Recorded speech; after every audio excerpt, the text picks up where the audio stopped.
Hello everyone, Yeah. welcome to another podcast episode 193. Yeah, 193. Fuck, man. 193. So dead inside. Dead hurt. Hurt. All around me are familiar faces. Faces. And Jake Gyllenhaal's got a film in 2 weeks. Has he? What's he doing? Ambulance Oh, with he's in Michael, Ambulance? baby. And Yardulmantine, Morpheus the second. Yeah. Morpheus the second. Morpheus the second. Dalmatine The second. Is he the second or the third? He is the second in real He's life. the He's the second. second Morpheus and the second in real life. And he's the first Black Manta. Yes. And only for now. Is there other Black Mantas in the comics? Not in live action. I don't remember. But I don't know. DC Comics I've no clue about. Marvel I have been reading upon since playing Guardians. Yes. But Black Manta, any DC trivia like that, I don't actually know. Is there more than one Black Manta in the comics? The answer is mainstream continuity that gets rebooted every fucking few years because of money. No. However, there are other versions in like Elseworld stories and there's an alternative Flashpoint. Oh, I bet you don't have a name. He was just Black Manta, so it might be still. What's his name? David Hyde. David Hyde. Is that his name? Is that his name in the film? Well, let's go and find out. I don't remember him. I don't remember him getting a name. David Hyde. Is. Yeah. David Kane. David Kane. They changed the surname to Kane the wrestler. Don't know why. Oh wow. David Kane. Yeah. Dodgy. Yeah. Dodgy changes just for namesake. So there's that. That happens. Yeah, Black Manta. Yeah. So welcome to the Black Manta podcast, episode 1. You see, this is the Aquaman spin-off that was going to get made. Yeah, this is the trench, but in audio. This is the trench. Yeah. What's happened this week? I don't remember.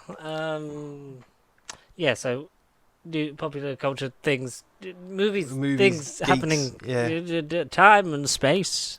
Netflix happened. They finally accepted defeat and have now joined Disney Plus today. At the time of recording, all the Netflix shows, which, according to when you go onto it, it isn't officially on the MCU timeline. So whether people would be like, "Oh, it's non-canon," you can go and watch it and determine whether for yourself whether it is or not. Yeah, because we got finally. They may have left Netflix when, like, 1st of March, and it's taken 2 weeks. And only 2 on weeks. Disney Plus. Thank goodness. Yeah. Yeah, because it came up on my thing, like, see what's popular this week, and it was like all the featured is.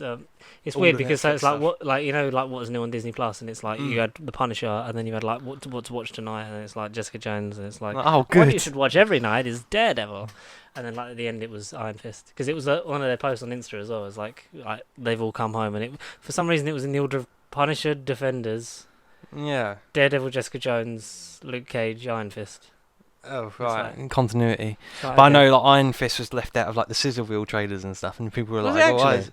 yeah, there was a couple trailers, and like Iron Fist was literally like the last frame of like one of the trailers, and yet it was all Daredevil, Jessica Jones, and Defenders. Because Defenders for the gimmick of look, it's like the Avengers but on telly, and also It's Defenders everyone. and Jessica Jones because they're the best ones.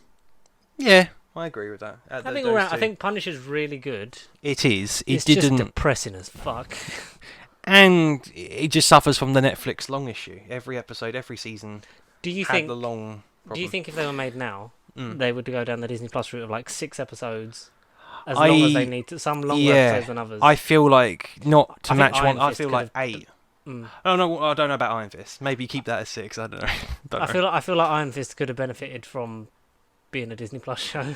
Massively, would've been- massively. Well, because it was the first one that was like, yeah, we're gonna cut 3 episodes from this season because we don't need it. Yeah, Oh, maybe they should have just all been 10 anyway. I know. It's like they decide like 3 years too late. Because I know you get sort of like you do with any series, especially like for example in terms of just series length, like the earlier seasons of Doctor Who coming back, you'd get that sort of slumpy bit in the middle where it's sort of like this is good, but it's not why I'm here. Like what's happening? This is just passing time. Yes, totally. Kind of thing. So Well, that's even like shows like Walking Dead where you have like say half, then your mid-season break, which will be during the Christmas period, and then back in the early New Year, and then you get that kick again. You're like, yeah. Or you do watch a couple and you're like, this isn't the start I wanted it to be. Oh, I'm so sad. Ooh, don't be so sad because I've no brains with it. Yeah. So, I do want to rewatch them now that they're all on there. It's like, well, there's no watch history for these shows. It never happened until now. They never happened. Who is that guy in the suit? We'll come find out on not Netflix Daredevil. But speaking of Disney Plus shows, Ooh, right. we got a trailer for a marvelous quite a few trailers this week. Yeah, a marvelous child. A marvelous child. Yeah, not from Square Enix's Avengers game, as popular culture might believe. Who is the best part of that game? Because the rest of it is like, this is dog shit. This is weird and not anything I think the only person that's fun to play as in that game is Miss Marvel. Is Miss Marvel and then Black Widow. Kamala Khan. And then the I say non-superpowered. Miss Marvel is full fucking powers. Yeah. Iron Man is just terrible. Yeah, Thor's he's awkward. Okay. Cap's a bit. And Hulk is just boring. It just doesn't match. Just like, this slow. is not your power set. Like, you're meant to be able to smash through that, and you're struggling. Yes. But, you've got a health bar. We've got Iman Vellani's debut in the trailer for Miss Marvel, which is coming June the 30th. I thought 8th. 8th. June the 8th. June the 38th. Do you know what I'm thinking of? Yeah. I'm still thinking of Moon Knight. Yeah. Well, we know that it was after now Miss Marvel, because it was both Moon Knight, Miss Marvel earlier back in the last years of 2021, because that felt like forever. Well, also felt like yesterday, depending on who you ask. They were both meant to be out in 2021, but then... Because what was the original? Because so they announced the original 4 shows, which were. In fact, what have we had? WandaVision. It was 5, wasn't it? It was WandaVision, Falcon Winter Soldier, Loki, Hawkeye. Yeah. And What If was in there. Yeah, it was in there, I think. But everyone was like, "This is animated. It's anthology. It won't matter." Yeah. But it's gonna, because Doctor Strange.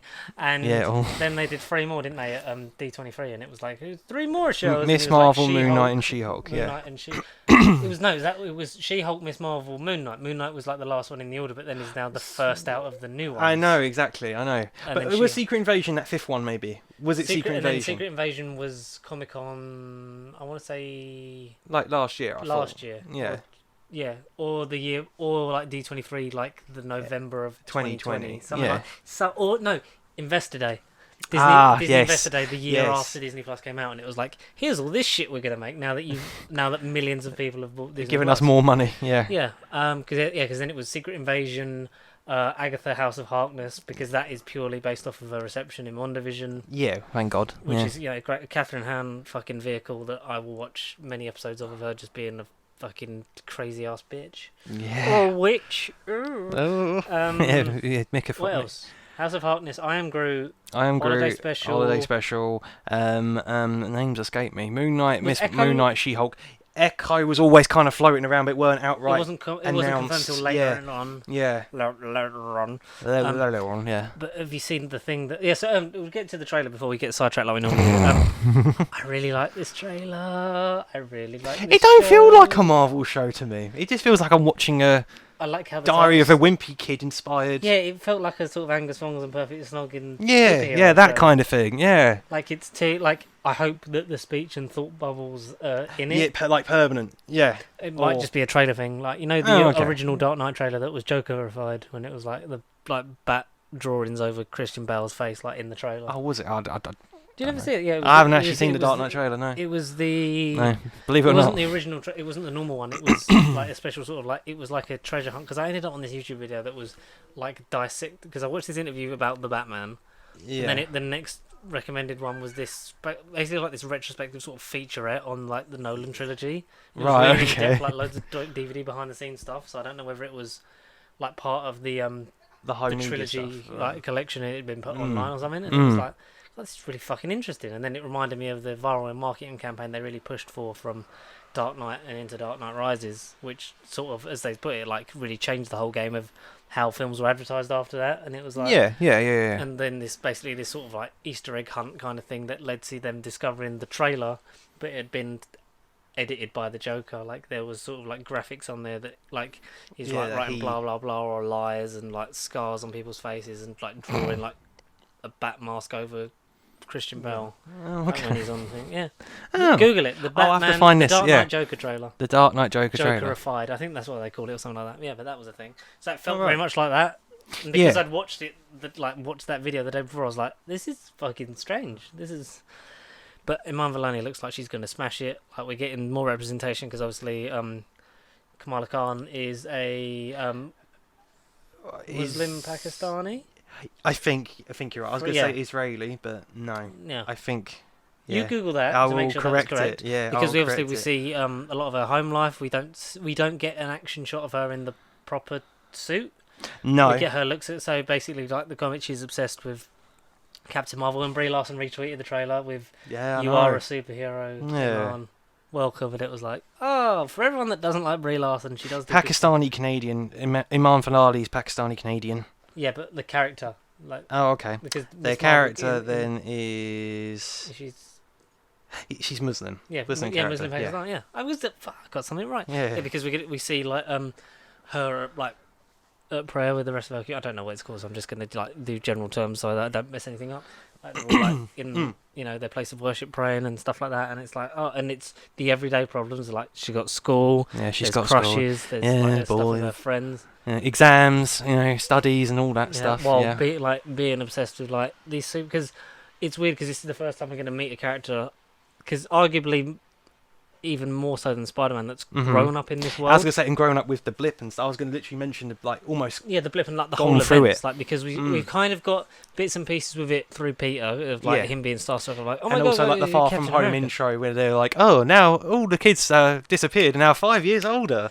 And Yeah. and you got a bit of it retrospectively with Hawkeye because Kate Bishop was there. like She was watching. there. She watched the Avengers in like live. 64K, like she was there. Wow, Mum, this is so cool. I didn't even have to pay for this ticket. 250-inch TV screen. Yeah. So it's like that's, but it's going to be nice to sort of be like, oh, this is what it's like to be a kid in this world with like where this happens every day, and you're like, Yeah.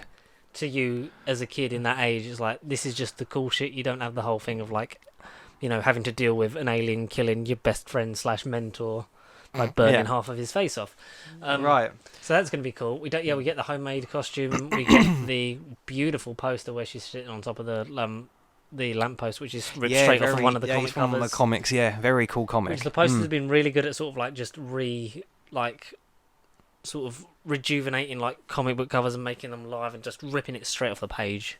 Oh yeah, no, totally. Yeah. That Moon Knight, I think She-Hulk's going to do a lot of that because that is basically being made as like a love letter to the Bill Bixby series. Bixby's, yeah. The costume that Mark Ruffalo's wearing in that clip that looks very 70s where she's like, don't make me angry. That's one from Bill Bixby's show. Yeah. Mark I Ruffalo's imagine. wearing. It's like, oh, we're going to be a piss-takey sort of self-aware POV show that talks to the audience and breaks the fourth wall, and we're going to make a love letter to the Hulk TV series from the 80s. And it's like, it's perfect time to watch it then. After Miss Marvel, or even during Miss Marvel, it would just be something else to maybe watch. I think as a quick recommendation to any She-Hulk viewers. Yeah, I think because Miss Marvel, when last I was like, yeah, that's cool. Like she's going to be the first one really that's sort of and so far, like just because of her age and the fact she's at school, but like the youngest hero we've had so far. How old is Iman Vellani in real life? She's a teenager, right? While you do that, I'll just go on to say that because. So basically, she's the first one that this is her flat-out origin story. Maybe she's 19 to 20, born in 2001. Wow, she does not look 90. She does conceivably look looks like a 15-year-old kid. Yeah. Wow. I can't wait to see like another star in the making and more representation, which is fantastic. And the fact that so she's the first one that's getting her origin story because these origin in a series not used as the word. Yeah. Like I know others are, but like Kevin Feige was clear, like, these Disney Plus shows will be used for characters that might not necessarily get their own film. Yeah. And then they'll come to play in our movies. And she's the only one that's sort of getting origin in the show, and then she's in the Marvels. Led into the Marvels, yeah. Which is 2023, the first one 2023. So it's February at the moment. Yeah. As long as nothing changes, we don't know. I mean, competition's had to change some releases. Oh, we will get to those things. We'll get to those. Yes. I mean, I'm excited about one of those Marvel, changes. don't do it. I know. But, that was the only bit of good news we got from that. I'm excited. Well, actually, I'm excited about it too because I'm glad the Flash has been pushed back. But anyway, So I'm looking forward to this. I'm looking forward to. I think will Miss Marvel be like the stealth one that we didn't see coming, but will actually be really good. Because I'm hoping Shang-Chi was that for the movies. For the movies, yeah. And Hawkeye was that for me for the series last year.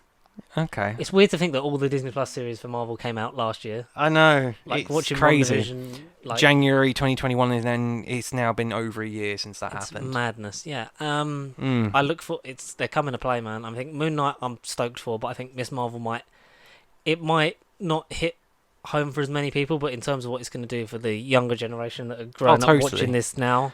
Yeah. It's going to be relatable. It's going to be relatable to those that are Muslim living in like not just America but like all over. It's going to connect.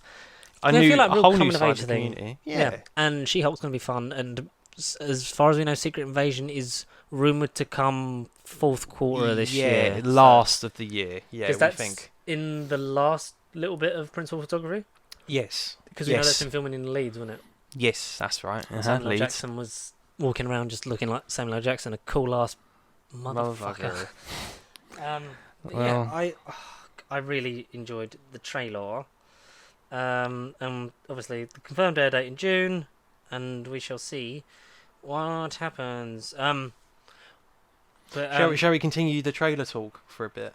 With another show that we've been wanting for years, not just as a Marvel fan, but as a Disney Plus fan. I'm talking about Star Wars, the long-awaited trailer for Ewan McGregor, Obi-Wan Kenobi. I was meant to text you and say do a reaction to it, but I forgot because we just watched it and we were just fucking in it. Yeah, pretty much. That's what Kenobi trailer. That was something. That was one of the best days of my life. It was a good day. 25th of May, 2022. 70 years. No, it's not 70 years. It's not that old. Yeah, sorry. 40 years. Yeah, 40. No, 50. No, it's 77. Yeah, fuck me. Hang on, maths. No, it's 45th. 2022 minus 1,977. No, fuck. Oh, shit. No, it's 45 years. It's 45. Yes, it's 40. 87, 97, 2007, 2017 is 40, and then plus 5, 2022. Yeah, there you go, 45. 45 years.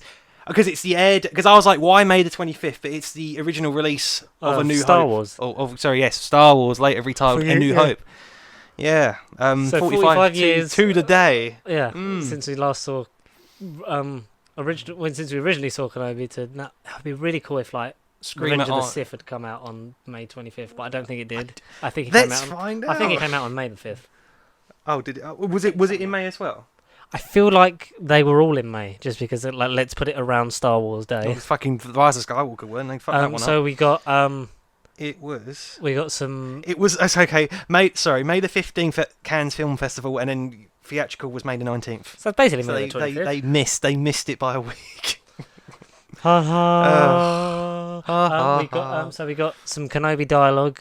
I've been going. The battle's over. Like we lost, and I was like, oh, because do you know what? I was worried about going into this because it was like this is the first one without Filoni and Favreau showrunning it. Oh, yes. It is, isn't it? Because Filoni came up with the idea to put Darth Vader as the villain because I've read all the stuff where it was like it was originally going to be Darth Maul. But then it was like him going, you'd basically be making twin sons in live action. And plus which isn't needed. And plus that would be 8 years before it actually happens in Rebels anyway because he looks like fucking Alec Guinness, but when he does it. Yeah, whereas Ewan McGregor is still Ewan McGregor in this show. God, he looks good though, doesn't he? He does. It's annoying that he's got long hair. I know. I mean, he's got the Paul Rudd. I know. He's got the Paul Rudd. He's related to Paul Rudd. Yeah. He's got to be some... He's Scottish Paul Rudd. He's Scottish Paul Rudd. Doesn't age. But so you get the dialogue and him watching over Luke from. It looks like he's really quite close, and they should be able to see him. But baby Luke, like growing up. No, George Lucas will come back and CGI, so he's under a rock, so he can't be seen. Ewan's the key to all this. He's the key to all Stay hidden. Like, they've got the mission, stay hidden or whatever. And then the fucking Duel of the Fates kicks in, and I was like... that's when any doubts were gone. As soon as that came on, I was like, I'm here. This is it. I'm ready for this. Give it to me. You've got the General Inquisitor and the other Inquisitor Jedi Hunters. In live action. Like Jedis can't hide their compassion or whatever, and you see Obi-Wan on a sand train. Because we don't actually know what's gonna. All we know is that there's a ticking clock element of like. I feel like something's gonna take him away from Tatooine. Luke. Yeah, it's like I've got to get back there before they discover that your son. That he's Darth Vader's son. Yeah, exactly. Yeah. because don't see Darth Vader, do we? No, but we very much know he's in it. Yeah. We very much know he's in it. Because Hayden Christensen's there. Said. And have you seen that video of Ewan McGregor and Pedro Pascal like geeking out about Star Wars? No, I don't think so. It's like basically like this Zoom thing, and they're chatting, and like Ewan like says to Pedro, "I was like, the weirdest thing for me is like was seeing stormtroopers when we was on set. Yeah, because I imagine.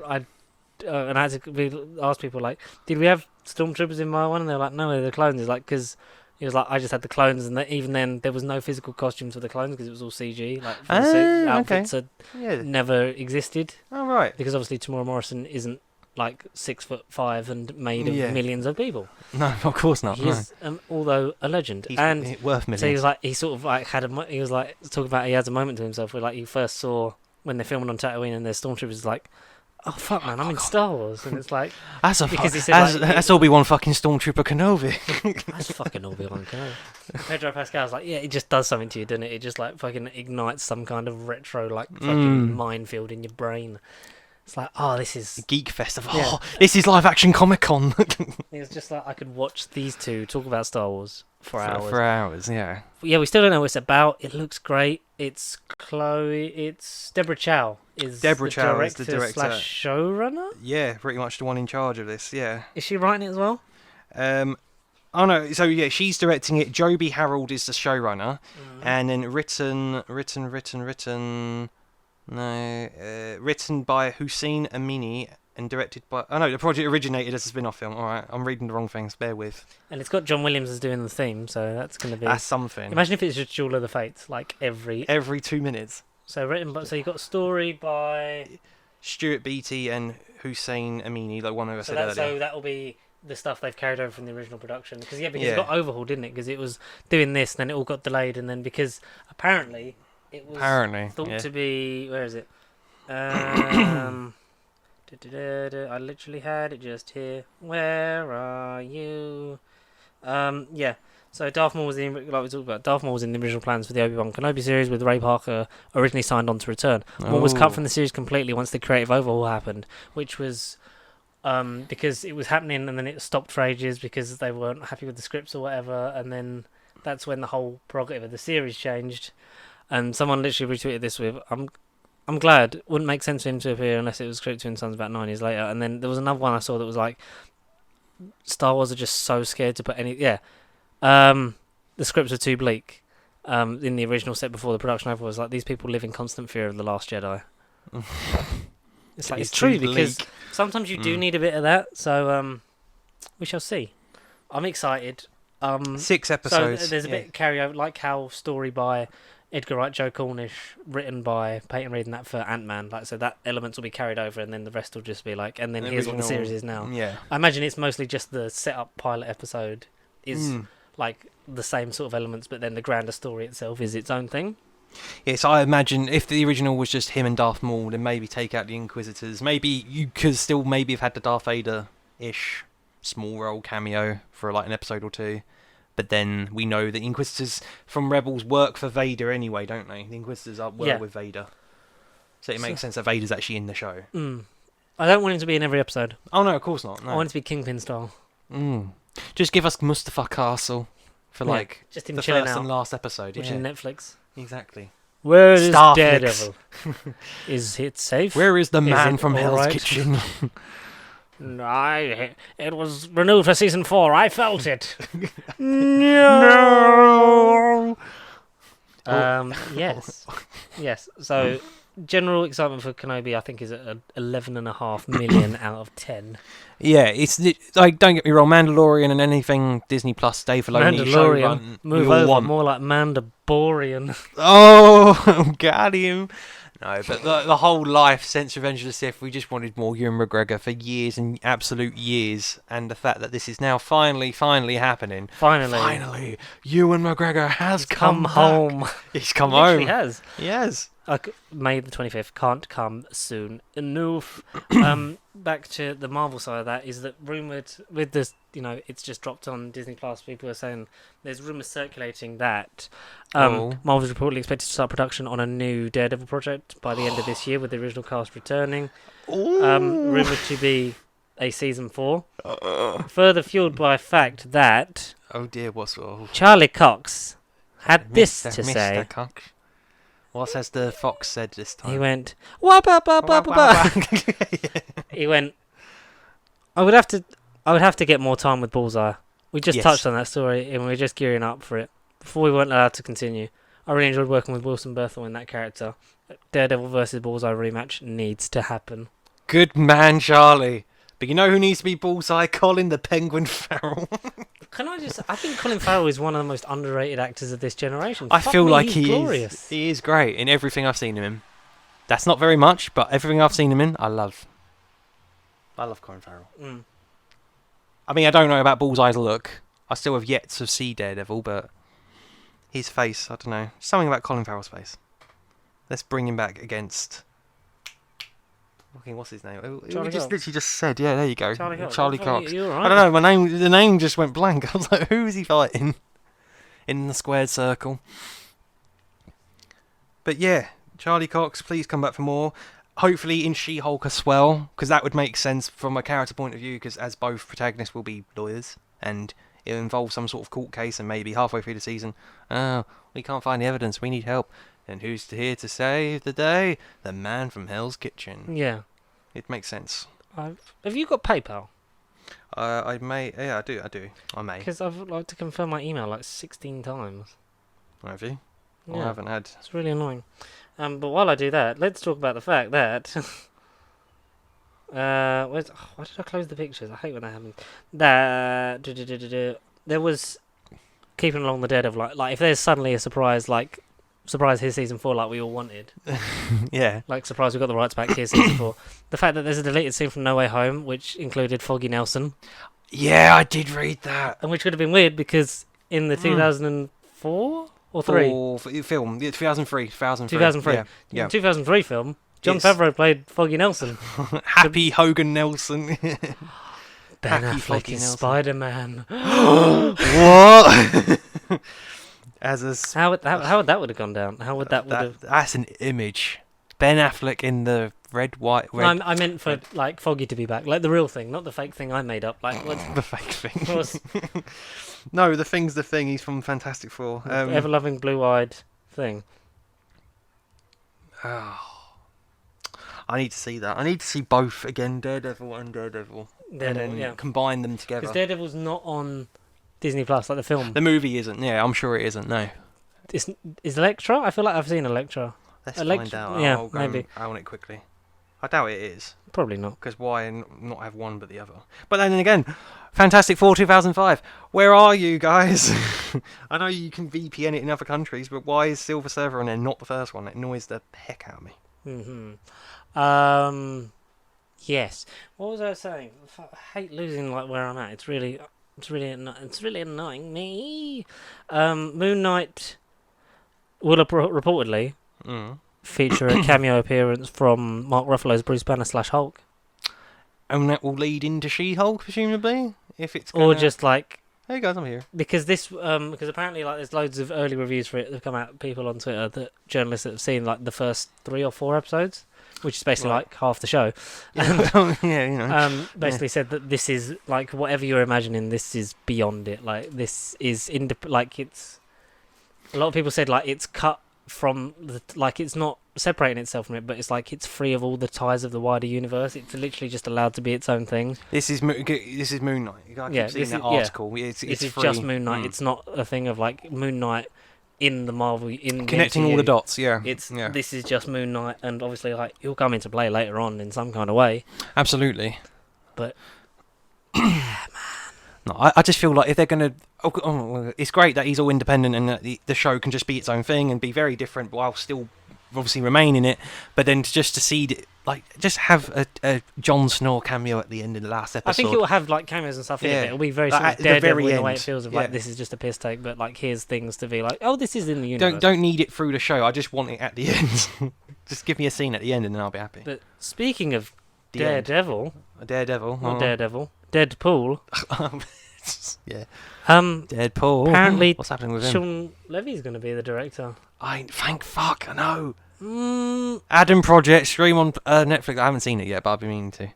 See, well, it's Adam It's the Project dream Free team. Guy. Yeah, but it's also the man that directed Cheaper by the Dozen. So it's I've not seen Cheaper by the Dozen. I no. well, they're good, but it's just like I feel like Sean Levy has a level. Right. Okay. It works with Stranger Things. Sean level. Yeah. Okay. Yeah, because he is one of the writers of Stranger Things, isn't he? As well. He's the director as well. Yeah. So like it's like so like he does work on that. Like obviously the Adam Project recently, which I haven't checked out. But Neither have I. Came out this year, right? Literally like this week. Like so that I can watch that, and then I watched 4 films this year. Yeah. Okay. Yeah. Literally. The Batman's still number 1 for now. Yeah, it's all right. It's all until right. Morbius comes out. And yeah. Yeah, so it's like, I feel like it's a safe option because, like, yeah, absolutely, yeah. Because absolutely. you've got Tim Miller, which was a risk and turned out really well.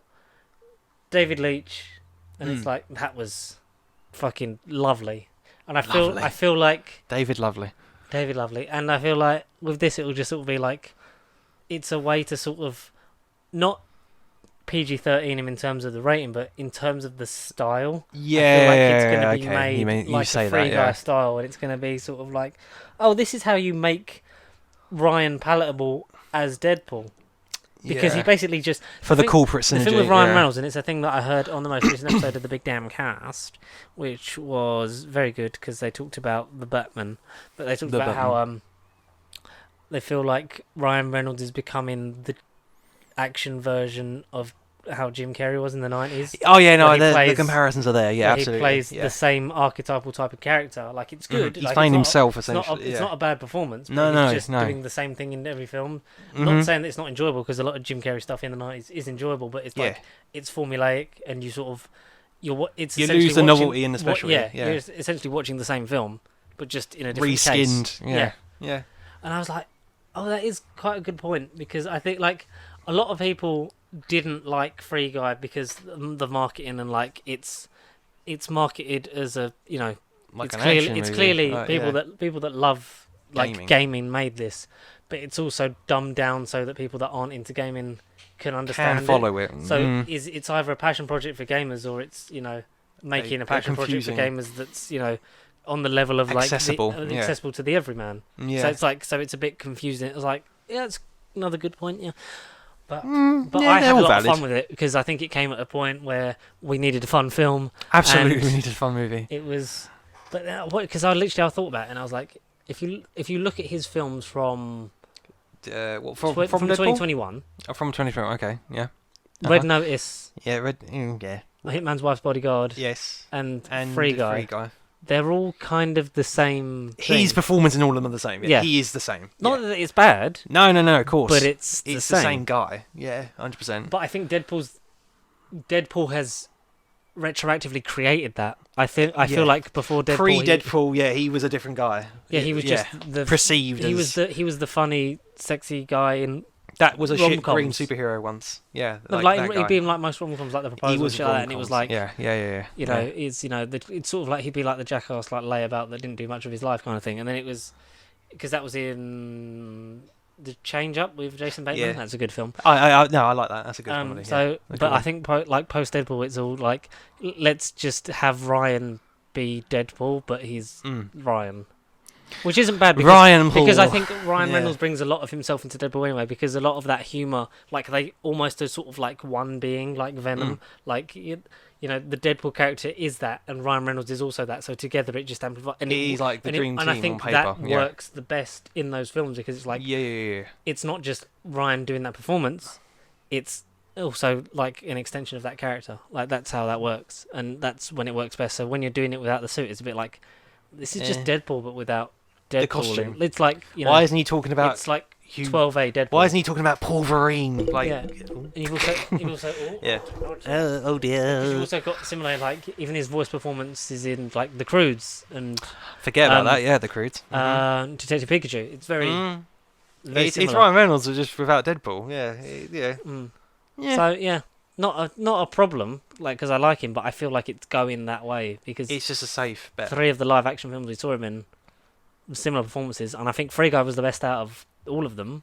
Yeah, I think it's because it was the most enjoyable film overall, and I think a lot of that is down to the writing. I think. So, am we interested in a Sean Levy Deadpool 3. Not over the moon, but I'm not over the moon, but I'm happy that we're getting it. Yeah, At least absolutely. I know that the writing's going to be like the writers of Bob's Burgers are going to smash it out of the park because the shit those ladies write are they're funny, man.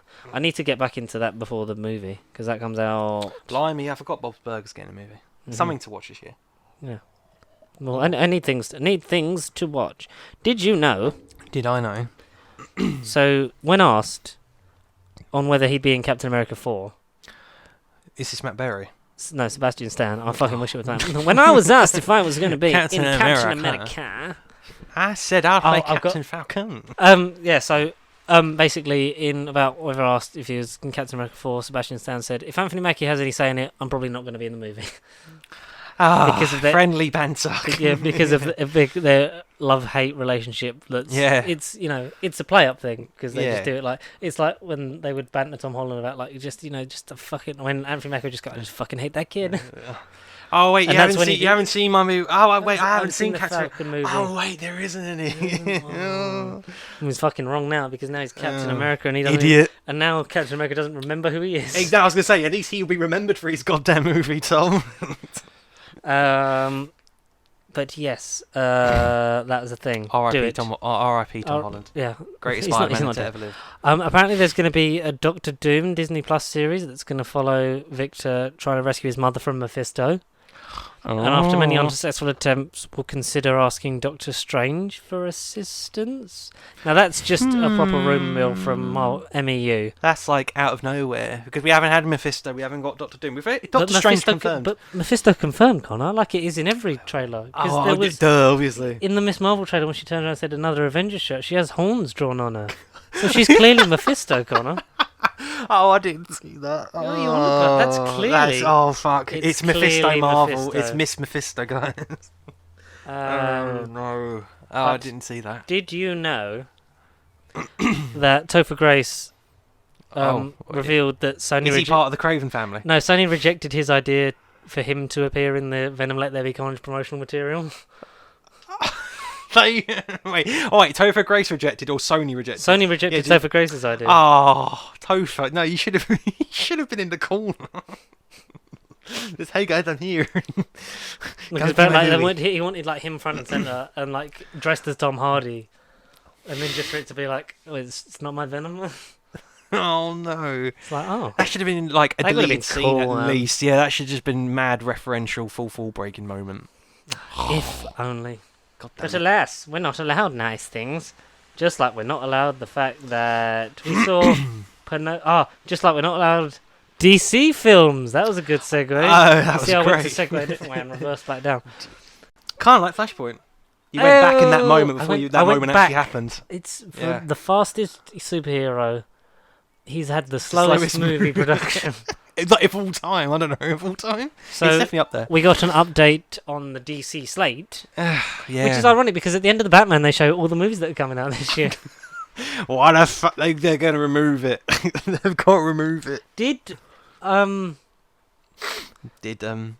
So basically, we got these are moving. Watch Me Go, and it's so the Flash. So basically, the DCU movies that are announced were the Flash is now moved from. They haven't been given a key reason as to why these delays have happened. It's probably because they're shit. The Flash is now the 23rd of June 2023 instead of November this year. Okay. Aquaman moves to the 17th of March 2023. So Aquaman's first. Okay, all right. Wonka, the movie we've all been waiting for. See, how's that affecting the multiverse? Why is he getting delayed? I think it's just the Warner Brothers slate. I want my golden ticket. So the 15th of December now, 2023. No. What was it originally? It was. I think it was early 20. It was like March 2023. It was always next year, but I think early. Yeah, because they're still filming that, aren't they? The Meg will now be released on the 4th of August 2023, and I'm fucking here for it. I think that was April. That's my most anticipated film of next year. It's going to be top of my list. We're going to see it 10 times again. But more importantly, Shazam 2 moves up to the 16th of December 2022. And that was, I think, July. That was July next year. 2023. Yeah. And is Black Adam in the same spot? So Black Adam was July this year, but it's been moved to October. So Black Adam is still this year, but just later on. So now is Shazam 2 before Black Adam now? No, because Black Adam is October, like I just said, and then Shazam is taking that slot. So Shazam 2 will be in December. I think it is December, right? December, wake me up. I'm sure it's like when end of 2022. December ends. Yes, December. And I read Black Adam is from July to October or something like that. Oh, can you imagine if it came out before? I know. Huh? So I'm excited because we get Shazam this year, which is good because we haven't had one since 2019. I know, it's been long enough. And Zachary Levi deserves all the love in the world because he's a fabulous man. A terrible woman, but he's a fabulous man. And so, does this fuel further fact to DC don't actually know what they're doing? Because have you seen that Batgirl filming in Glasgow? She's been spotted, actually out because obviously they're filming. Yes. Because Gotham is now Glasgow/Liverpool, because that's where they were filming it, and they had the posters up and Michael Keaton Batman graphics, and there was a Robin in this universe. Whether it's Chris O'Donnell, we don't. I don't think we know. It's just a generic looking Robin. Oh. Because Jason Todd then. Well, because now it's the rumor is that the Val Kilmer Showmaker films are in the same universe. Separate universe to the Keaton stuff. See, I kind of felt like that anyway. On the recent rewatch before the Batman, I kind of felt that. I because that. I think Batman Forever feels the most sort of this I could see. It's a weird 50-50. Yeah, and then he doubles down. Then Joel Schumacher doubles down on his tone in Batman and Robin. No, it's mine. Yeah. Never leaves. This is why Superman works alone. Hey, Freeze, I'm Batman. The best Batman voice for all those complaining about Robert Pattinson's whispering voice. But in that Christopher Nolan video I mentioned earlier. Yes. Yeah. You know Christian Bale did the screen test in the Clooney suit. Did he actually? And the screen test is in the video. I'm going to have to find the video and send you the link because you see him doing his screen test. Swear to me and my nipples. No, he's doing the what is it? No, it's the bit on. It's not who I am underneath, but what I do that defines me. It's that bit, but he's doing it in the Clooney suit, and I was like, "Does he do it in the?" So, what's the quote? Say the quote again. It's not who I am underneath. It's what I do. Hey, Freeze! It's not who I am underneath the mask. It's what I do that defines me. And my back credit card. Contactless. In the 90s, because obviously, the only head that fit Robert Pattinson doing his screen test was the Clooney one. Clooney's. But they had the torso from the Val Kilmer one because I didn't know they came apart. So maybe he's broken some bat suits. He's vandalizer. He ain't coming back for no sequels. Not everything. No, yeah, because even looking at that screen test, it's that mask is too big for Christian Bale's face. But that must be so weird. Your screen test, because I know the Bond screen test is famous that you do a scene from Russia with Love. Okay. The scene where I forgot what her name's in the bed and so the seduction one. The action one, and then there's another one. But they're all from Russia from Love. That scene is directly lifted from the From Russia with Love film. But then there's a generic fight scene and a generic just sort of that thing because Calvin talks about it in the Bond Becoming Bond documentary on Apple. Was when you actually see parts of that Craig's screen test because I know we've had who's his what's his name? Josh Brolin's dad. Josh Brolin Senior. Mr. Brolin. Yeah, Mr. Brolin. I don't know. I didn't know Josh Brolin had a dad. I mean, he has to because he was he was almost James Bond in Octopussy, and he had his full screen test. Was he? Yeah, because he was almost Bond. Yeah, because they were looking Roger was looking to get out, and they were looking to start again. But then because Never Say Never Again was coming out, they thought. James Brolin, that's it. Because it was more likely for a Bond film with Roger Moore, an established actor, to do well in it, to go up against Never Say Never Again than a brand new Bond going up against Connery. Huh. Because they're if it's a choice between, who's this new guy, and, there's the Sean Connery one, they thought that Never Say Never Again would make more money, which obviously it didn't, because they kept with Connery. Roger. Roger, yeah. Okay. So that's why it changed, yeah. So you can look for the... That was almost inevitable. Look for the screen test, and Calvin does a reaction to it as well. Because he did his No Time to Die in-depth review video this week. Oh. Which was the longest one he's ever made. It's 2 hours. And it was this is great. And it's just... an honest breakdown. It's some fucking great... Calvin Dyson makes some great... Oh, yeah, he's an incredible guy, an incredible channel. Real James Bond fanatic knows these ins and outs of the franchise I never would begin to comprehend. He never would. Without that channel, I would know nothing about Bond, so... But knowing nothing about Bond isn't bad, because this has nothing to do with Bond. But because you're blonde. The cast of Puss in Boots 2? I saw a thumbnail, but I didn't know it was happening. I thought it was... Florence Pugh, Olivia Colman, Wagner Moura, Ray Winston, John Mulaney, Divine Joy Randolph, Anthony Mendez, Samson Kao are all been cast alongside Antonio Banderas and Selma Hayek in Puss in Boots 2, which is a different animation style to the first one, because the first one is like Shrek, but slightly more stylized, because it's a prequel. The Last Wish, that's right. Yeah. Okay. But Florence Pugh's playing Goldilocks. Okay. And I'm kind of like, yeah, that's... Yeah, she's dyed her hair black. And someone was like, can we have a Mike Myers Shrek cameo at the end, Nick Fury style? Oh, because obviously Shrek with an 5, eye patch. because obviously Shrek 5 is coming back. Like, we're having a new Shrek film in the next couple of years, so it's like... Oh, good. This is going to be a Shrek cinematic universe. It's weird, isn't it? The SCU. Yeah, the shit cinematic universe. The Puss cinematic universe. The PCU. The Boots cinematic universe. Oh no, that's... Jesus. I did see a video, I didn't know it was legit or not, so I didn't watch it, but I was like, Puss in Boots is back in trend, back in fine form. Yes. Jesus. God. Yeah, I'm baffled by that. Yeah. But are you baffled by the first look at Tom Hanks' Geppetto? And our beloved Pinocchio, voiced by Benjamin Evan. Let me just show you. How does he look? Because I've not seen it. How does he look? Looks like Geppetto, but it's Tom Hanks. Yeah, okay, that works. And Pinocchio don't look terrifying. Because that's the Disney one, not the Guillermo del Toro Not the one that Robert Downey Jr. is doing either. Is that a different one? Because Robert Downey Jr. was doing one where he was Geppetto. Blimey, there's 3 Pinocchios? Well, because Pinocchio is public domain, isn't he? It's only a couple of years till Mickey Mouse becomes public domain, motherfuckers. Oh my god, then it's Mickey Mouse. Mickey Mouse. Richard Grouse. Oh, Richard Grouse. That's... Dickie Spouse. Where's my house? Where's my house? And he's still a talking mouse. I'd like to bring down the tone while you look at whatever that is. I'm trying to find just the other Pinocchio film, but I'm just going to... You Google the Pinocchio films while I bring the tone down and say hello. Sadly, we lost a great, great man in the last week. An actor and a man. Also, many other things. At the age of 71, we lost William Hurt. We did. General Thaddeus Ross. General Red Hulk Ross. Yeah. Which is a great shame, but also... gutting. It is gutting, but I was like, oh, that's why he looked really ill in Black Widow. Because he's visibly frail.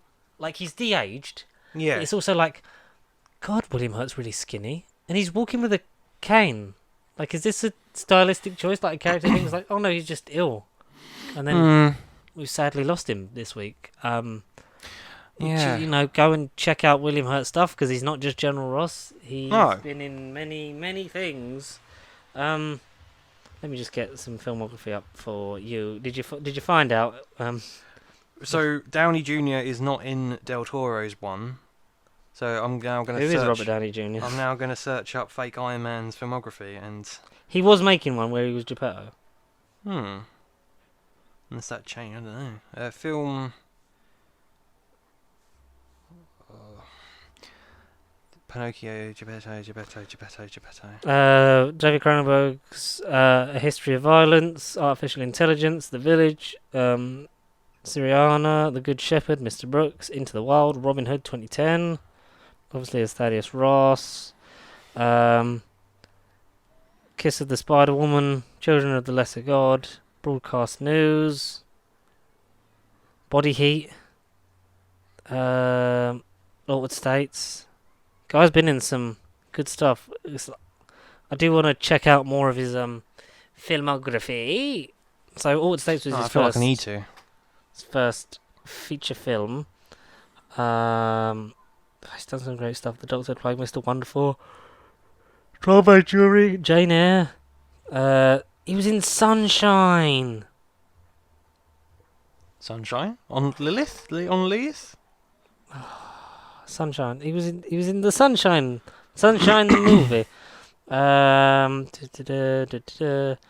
Big Brother, Miracle Maker, Redbirds, obviously AI, The King, History of Violence, Legend of the Sasquatch, Into the Wild, Vantage Point, obviously The Incredible Hulk.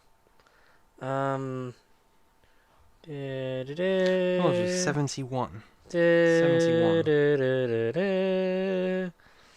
The King's Daughter is... Has that been out? I don't think so. Oh, wait, is that his last feature-length thing then? Yeah, that's 2022. Sean McNamara. Oh, it says January 21. Oh, it's. January 21st, I don't think it was a. 2022. I don't think it was a theatrical thing then. For over here, maybe. Who was in it? Pierce Brosnan. Pierce Brosnan, Benjamin Walker, William Hurt, Rachel Griffins. Fan Bingbing's in Bang, it. Bing Bing. Fucking Blink from X-Men: Days of Future Past. Oh, okay. I knew that name.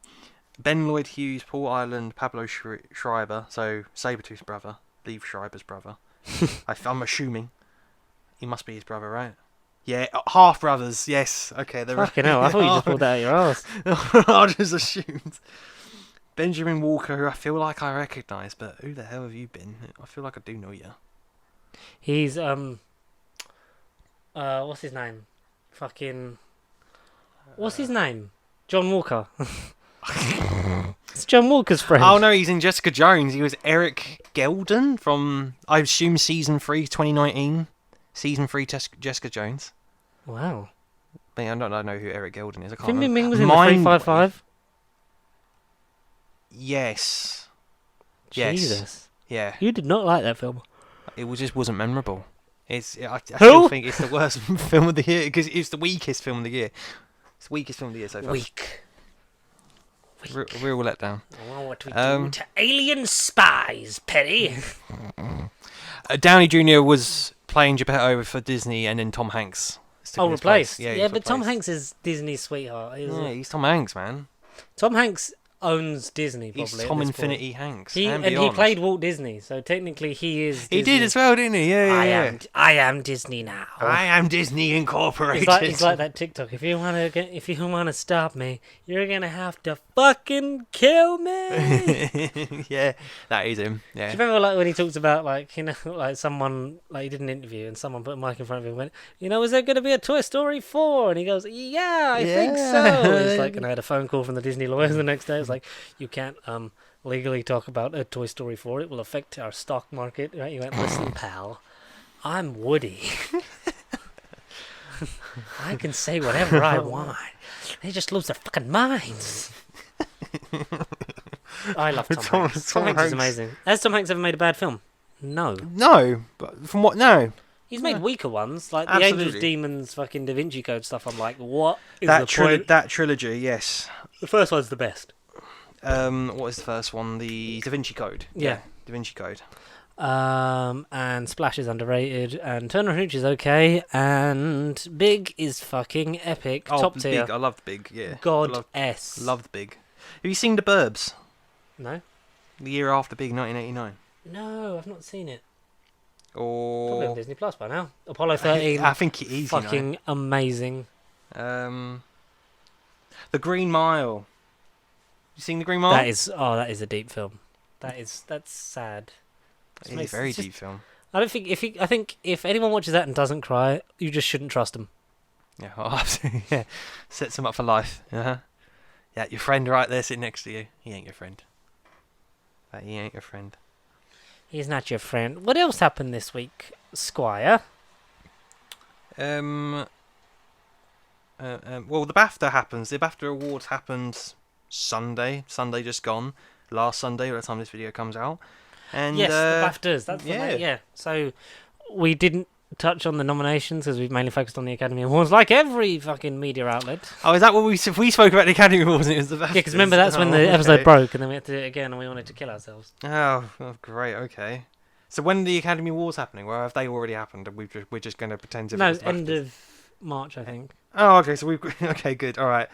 So it's time for. Well, yeah, because there was a film that we spoke about which was nominated in the BAFTAs, which I'm glad it was in there. But I remember saying in the previous video, this film wasn't nominated. Why? And last night. So, okay. Yeah. All right. So we'll go from. Have you got the list? Yeah. So have you got the? Is that the? That's well. What's the best film? Can you go from the bottom? So we go from. Sure. Okay. Not like the lesser, but like the lesser. Like every category is important. Yeah, no, every I know category you is important, but we'll go like for the biggest one. That's quite. No, we'll go for that one first because we can talk about that. Rising one Star. Mm-hmm. So the E Rising Star Award is the one voted for by the public. Right. Okay. So in previous winners include Tom Holland, Daniel Kaluuya, Michael Ward. I don't know if you've seen Top Boy. No, but I'm meaning to. I know about Top Boy. Yeah, I do know about that one. It's really good because season 4 brackets because it's season 2. It's technically season 2 on Netflix, but it's season 4 of the show overall.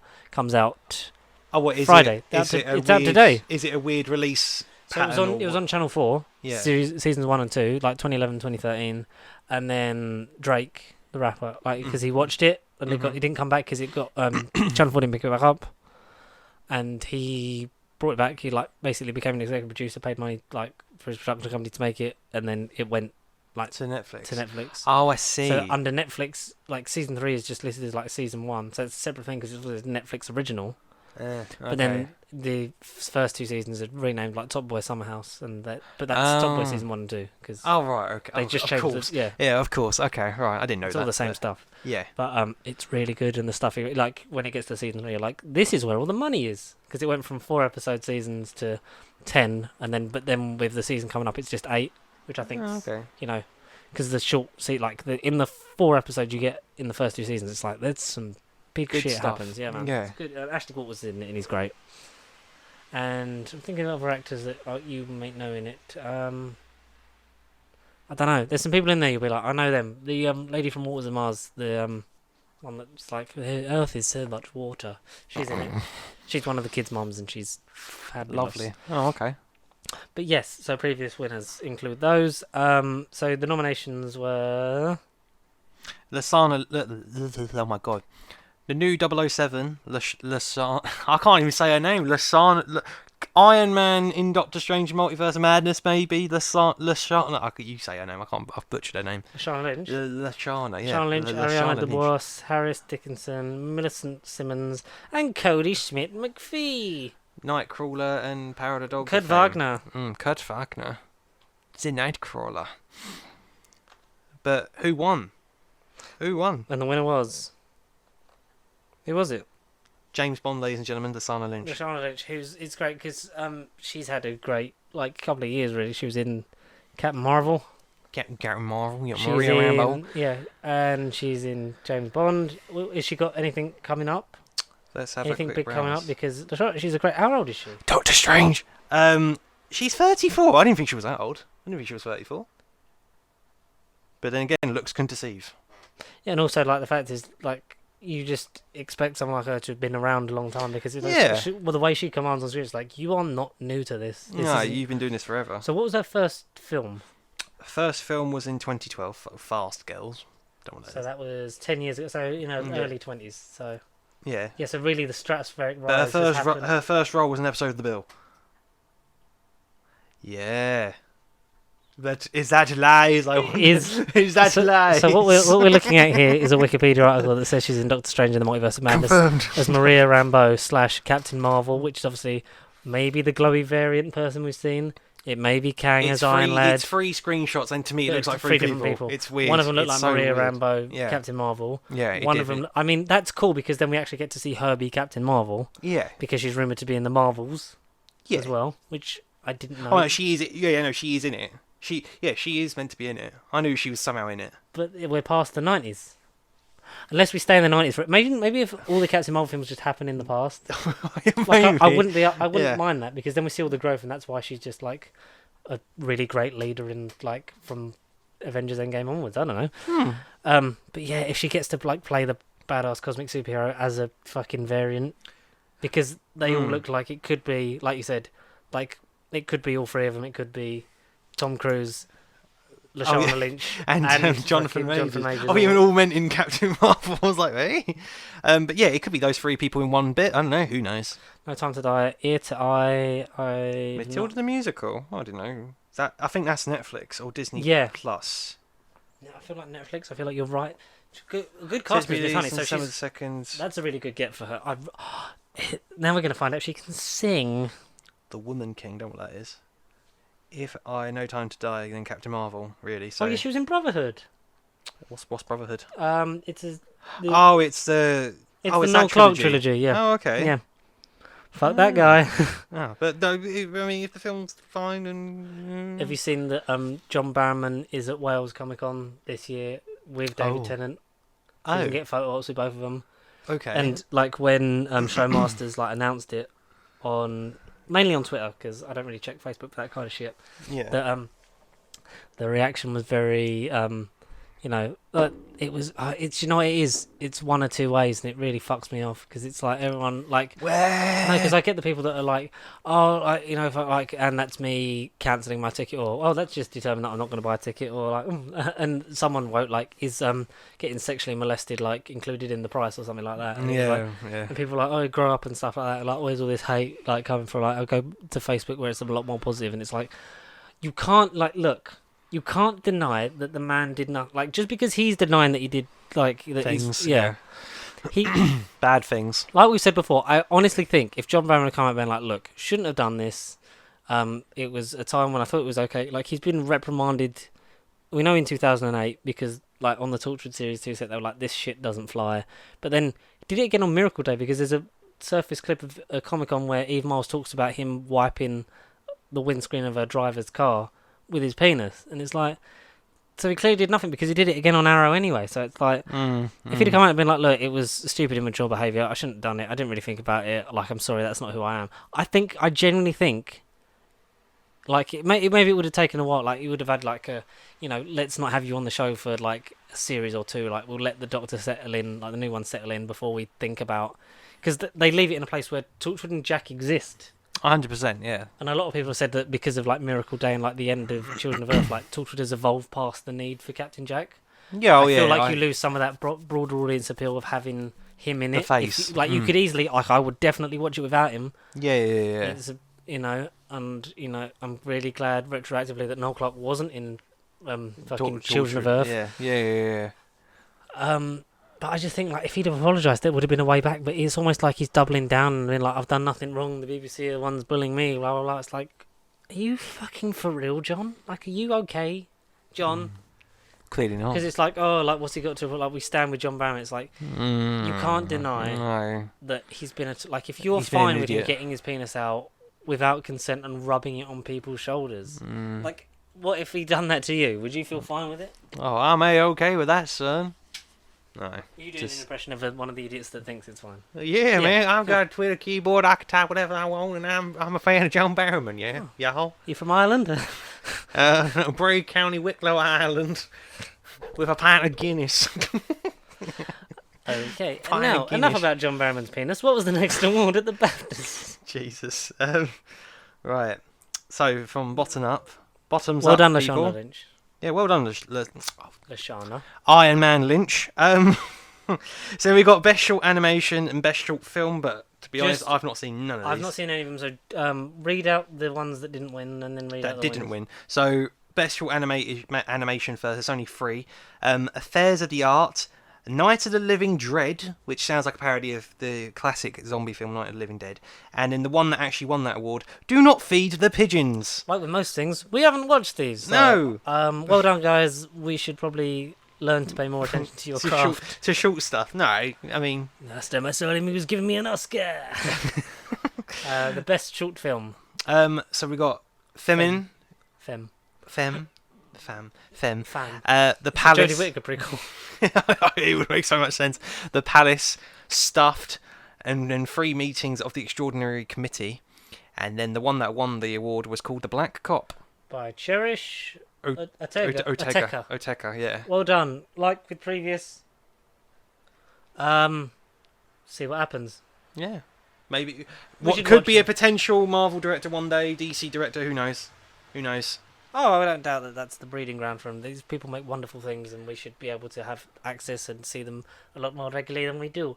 The next one... So we'll do Outstanding British Film. So this appeals to us massively, because obviously we're from the land of Texas. We're not from Britain at all. We're not from England. So, anyway, British films.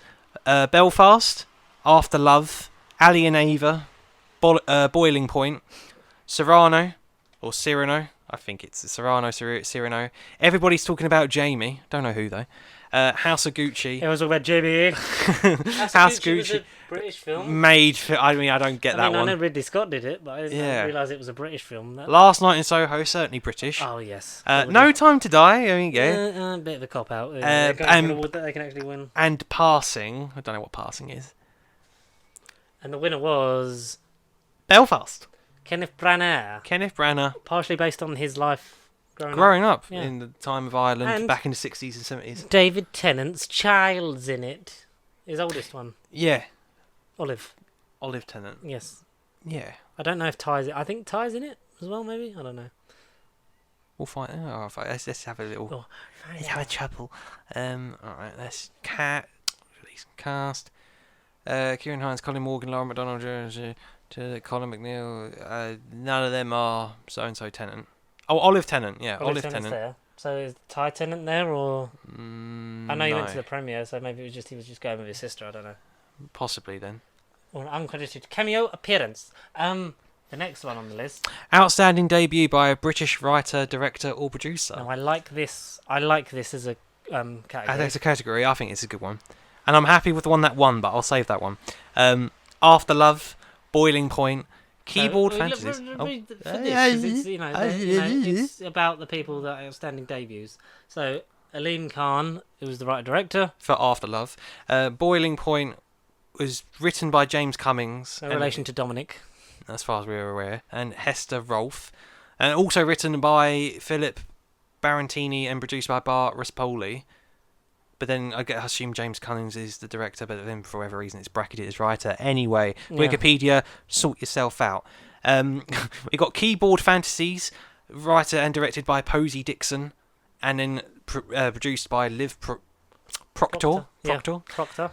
And then Passing, written and directed by Rebecca Hall. Ooh. But then the one that won the award, I've seen this movie and I freaking had a great time of it. It was on Netflix, one of the best films to end the year on. The Harder They Fall by James Samuel, who wrote and directed it, but also written by Boaz Yakin. And I had a blast. I had not seen Harder They Fall. I had a blast. Shout out because Belfast is meant to be really good, and I didn't catch it, but I wish to. I think it's still on at the cinema. You can still book it. Go and see it, but yeah, because we never really talked. What did you think about Belfast? Oh no, I rate it. It was good. Yeah. It was a secret showing. I didn't know what I was seeing. Now, love for Harder They Fall. You liked it? I loved it. Yeah. I pretty much loved it. I'm glad the writer, Jamie Samuel, and director. Yeah, no, I'm happy. I mean, I don't know if they've got anything. Oh no. Also known by his stage name The Bullets, is a British songwriter. Oh, I didn't know he was a singer-songwriter because there's emphasis on the music in the film. So I had no clue he was a singer. Clever girl. Ah. Okay, he did Jay-Z, short film? He did a Jay-Z, I can't even talk to you. Short film, I can't even talk. They Die by Dawn, another short film. Fucking who's Dawn? Who the hell's Dawn? And then he's also done a bunch of music videos, which music's subjective, but I don't know none of these songs. No, Close Your Eyes. I know that, but that's a wrestling song, and it's not made by Lucy Liu and Jay Electronica. No, I don't know none of these songs. But Jamie Samuel, keep up the good work, and whoever you cast in your next feature, whether it's Marvel, DC, sort out this slate because you bloody did good with that film, mate. Scroll up to the next one. Go and watch it. Best sound. I get why what one won, but I think what 111. Yeah. Right, so I'll save the winner for last. So first nomination, Last Night in Soho. Yeah, I like the sound in that film. It does have a good sound mix. No Time to Die. I don't get why that's in it. Really? No. It's like, you sure? Because a lot of the times that just felt, He drives, he gets shot, and then in the third act he gets a grenade blown to his ear, and then it's like, that's good. You get the ringing sound effect of the grenade in his ear, and he's you also get the ringing can't sound hear anything. Well, you bookend the Daniel Craig era with ringing sound effects in his ears. Yeah. There you go. Yeah. And the film, because he blows up at Vesper's grave. Yeah. Strange. A Quiet Place Part 2. Yes. Because the power of that film is in the sound or lack thereof. Oh, lack of. It's powerful, man. That should have got more recognition for that category in particular than it did. Yeah. And just in general as a film, because... But did it win Best Sound in... like the first one, did that win it in 2018? I imagine. Did it, or did it not? I don't think it did. Really? I don't think it did. Oh, and that's wrong. That's wrong. We'll go back and find that one out. And then West Side Story. Yeah, maybe not music. Have you watched that on Disney Plus yet? I watched it in cinema when it was out. Did you? Was it good? I liked it, but I don't know whether Apart I from the fact preferred the original or not. Yeah. And I also saw the fact both. that Ansel Elgort's in it, and it's a bit like, oh, you abused women. You've done things, yeah. I don't know. People like, have you seen that capture of like, people say that Ansel Elgort can't act, and it's the bit when he told his aunt has died or something, and he's like, and people are like, this genuinely got a laugh out of me and my fucking audience in the theatre. So, it was a bit of an odd scene, And it's the fact it's so telling that like they don't use him in the marketing. Like as soon as that stuff is like, oh, we can't, let's hide him from it, even though he's the main fucking character, isn't it? Not the main. Oh no, but it's one of the him and the girl. He's the main man in it. He's the one of the protagonists. It's a shame. And the winner was Dune. And my mate called it Dune, so I referred to it as Dune. But Dune. But the sound played into part of the story, like without giving none of it away. It builds a world, doesn't it? Yeah, especially near the beginning, you hear some dodgy effects in the film. So I can understand Dune. Like, it, yeah. This is a bit of a weird title for this one. Best special. So visual effects guys aren't special no more. But this is special visual effects. These are the specialists. So again, vague topic. Alright, first nomination, Free Guy. Yeah, because of the video game stuff. Yeah. Mm-hmm. Ghostbusters Afterlife. Yeah, I get it. Mm-hmm. Matrix Resurrections. No. Still not watched it. Was it good? I didn't say good. I didn't say good. I don't know. It was not what I imagined it to be. Is it like Matrix 2 and 3 and the fact that you should have just made the first Matrix and just left it alone? No. I think the second half was better than the first, because the first half you're just watching a freaking, the behind the sofas.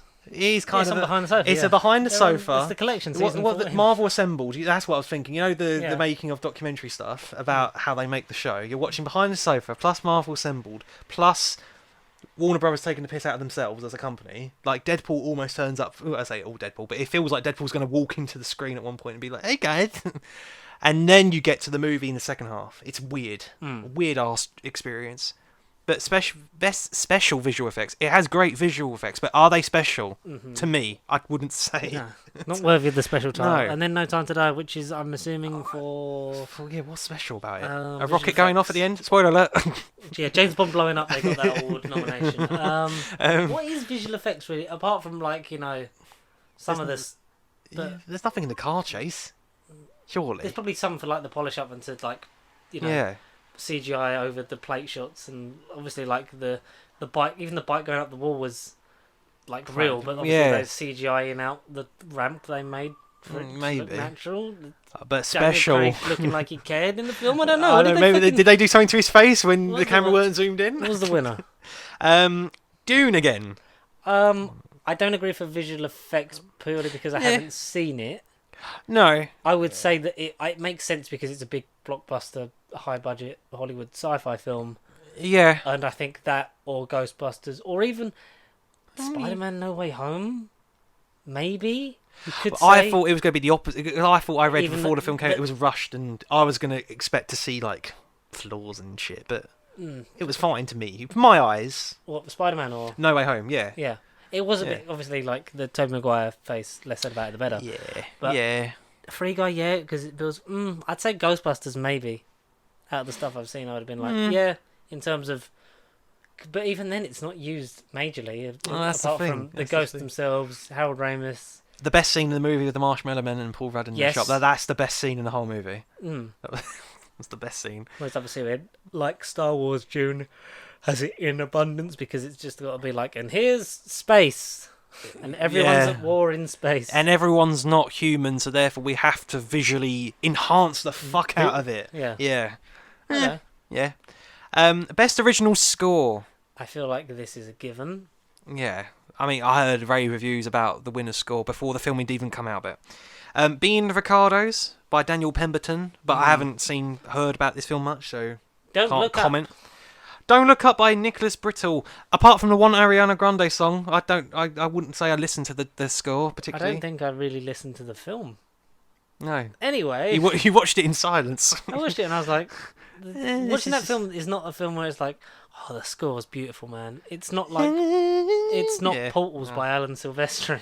No, oh bloody hell, it ain't. It's not nowhere near. It's not Jewel of the Fates by John Williams. It's I don't not, feel it. It's not the Mirror's Edge theme from the EA It's not game the Mirror's Edge. surprisingly underrated bangers on the Man of Steel soundtrack that are better than the movie in total.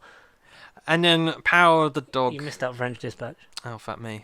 French Dispatch, directed by Wes Anderson, but Composited, yeah. composited the by music. Compositive Cable, composed by Alexandre Composted by Desplat. Alexandre Desplat. Desplat.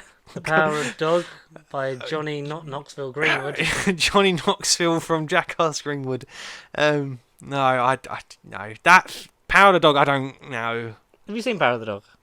Yeah, but I just don't think it was What all of happened that. in it? Things. Stuff happened.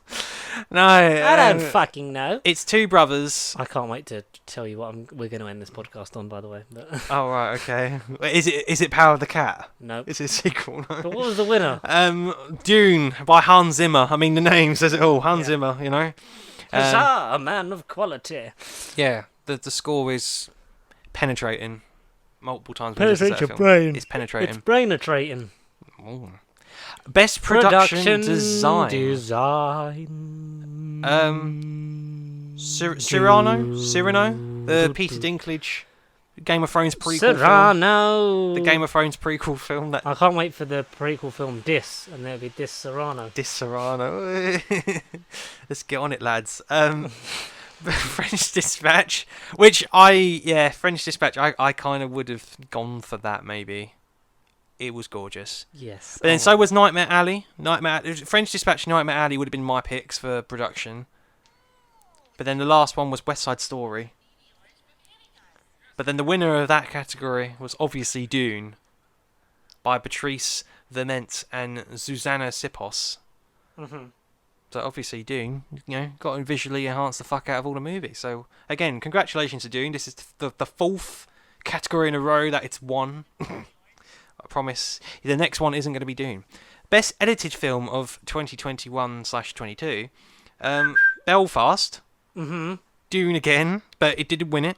Licorice Pizza, which is one I've been meaning to watch, but it was only out for like 3 or 4 days. Yeah, it was a very short release. And then a film that I've not heard of in any, like even in the other video we did, I've not even heard of it. Summer of Soul, in brackets, or When the Revolution Could Not Be Televised.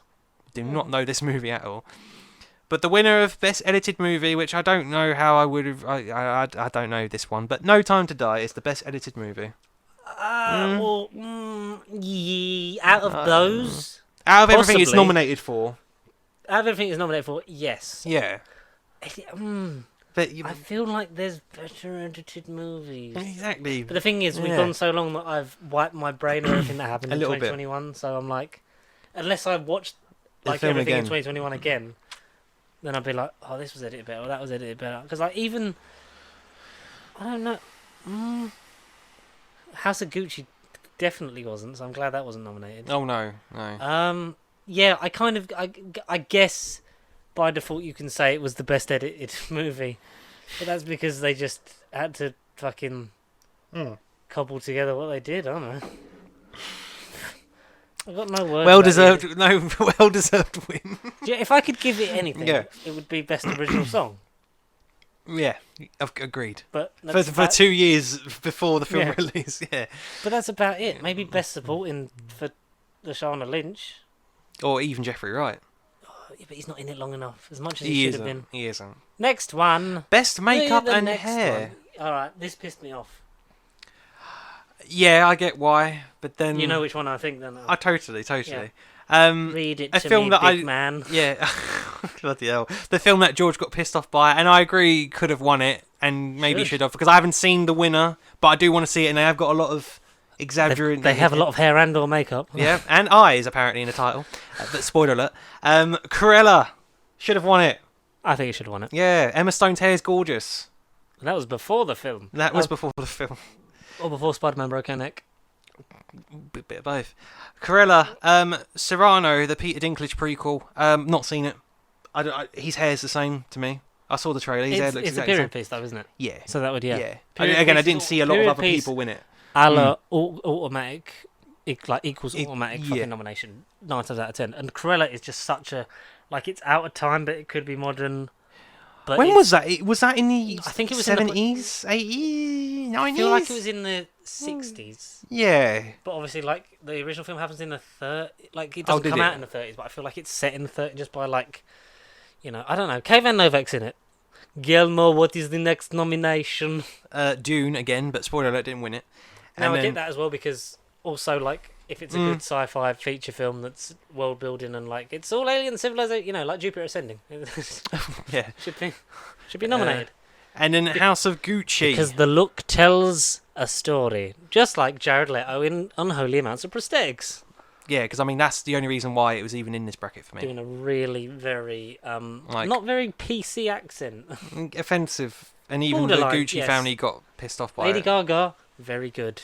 Adam Driver, very good. Film, not so much. Yeah. It's really falls off the end, doesn't it? That's what I'm saying. The first bit was fine, and then it drags. It has the Batman problem. I think it goes on and on and on. Robert Pattinson's in it, and it's just he's a secret character. Yeah, he's Italian Rob. Yeah, that's Jared Leto's character, Italian Rob. Italian Rob Gucci. I think that for the first hour and a half, I'm like, that's what I mean. Yeah. And I'm like, what the fuck? What the fuck am I watching? The winner was the eyes are Tammy Faye, but I get a bypass because Andrew Garfield's in it. Yeah, I kind of want to watch it. Tammy Faye equals Andrew Garfield happiness. So yes. Yeah. It's one I've been meaning to see. Plus, he's got great hair on his own anyway, so he didn't really need any help. But Tammy Faye was played by Jessica Chastain. Is Tammy Faye, so she's the one with all the glitz and glam and with the most makeup and hair. She's the one with the Tammy Faye and the eyes. She's the one that's won the award, really, for it. I mean, Andrew Garfield might have, an afro and a wig. Who knows? It might be an afro and a wig. Maybe he doesn't have any hair at all. Best cinematography. This one, I think, was the hardest for me. But I agree with the winner. But any of these... Well, apart from No Time to Die... What? No, I think this is one of the... Oh, actually, no, Powder Dog. No, yeah. I think this is one of the most deserving nominations that No Time to Die's ever had. Yeah, I think it's the best shot Craig film. I take that back massively. One of the best looking Bond films. Massively. I think this is the best looking Bond film since GoldenEye. In terms of how it's done. Fuck Powder Dog. I don't know why it was up there. But Skyfall's great, but it's too dark. Oh, it is. It is. Even with HDR, it doesn't alter the picture at all. It's ridiculous. So Nightmare Alley. Which, for the second half of the film, yes, I could have easily given it to that. The first half is just set in a field with Venom a bunch of Carnage. Why is that not nominated? I mean, it's Gollum. My precious cinematography. My precious. No Time to Die. Best looking Bond film. I can see why it's up there. Mm-hmm. Take back what I said 2 minutes ago. Powder Dog. The power of the dog. It's in a house. The palm of my hand. It's in a field. It's in a barn. I mean, there's nothing magnificent about that. What is it? A fucking Dr. Zeus novel? It did not happen in a field. It did not happen in a barn. And in a film, I know it in the vein of The Lighthouse. It's black and white, but Tragedy of Macbeth. Mm-hmm. I haven't seen it, but Frances McDormand, Willem Dafoe. I think even Denzel Washington's in it. I think it's an Apple TV thing. Yeah. But literally end of last year. But I've heard rave things about it. What did Doth win? Dune, obviously. But Dune was magnificent. Is that the cinematographer of the Batman?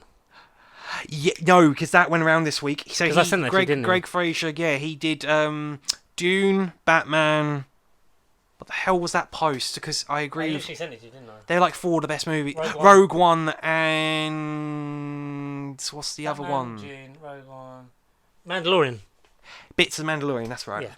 Yeah, but all 4 are masterpieces. So Greg Fraser, you're getting hired for pace of sheet reductions. You're our cinematographer. You're and Oscar winner. You definitely are. BAFTA winner, not Oscars yet, darling. I'm getting ahead of myself. Best costume design. I'm happy about this one. Absolutely, yeah. Serrano, yep, that's a... Yeah, it's not automatic nomination like we said.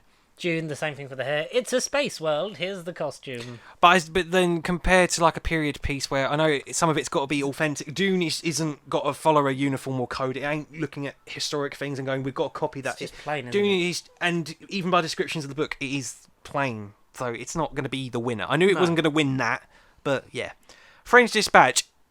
black and white for the majority of the film, and it's in colour in the beginning and the end.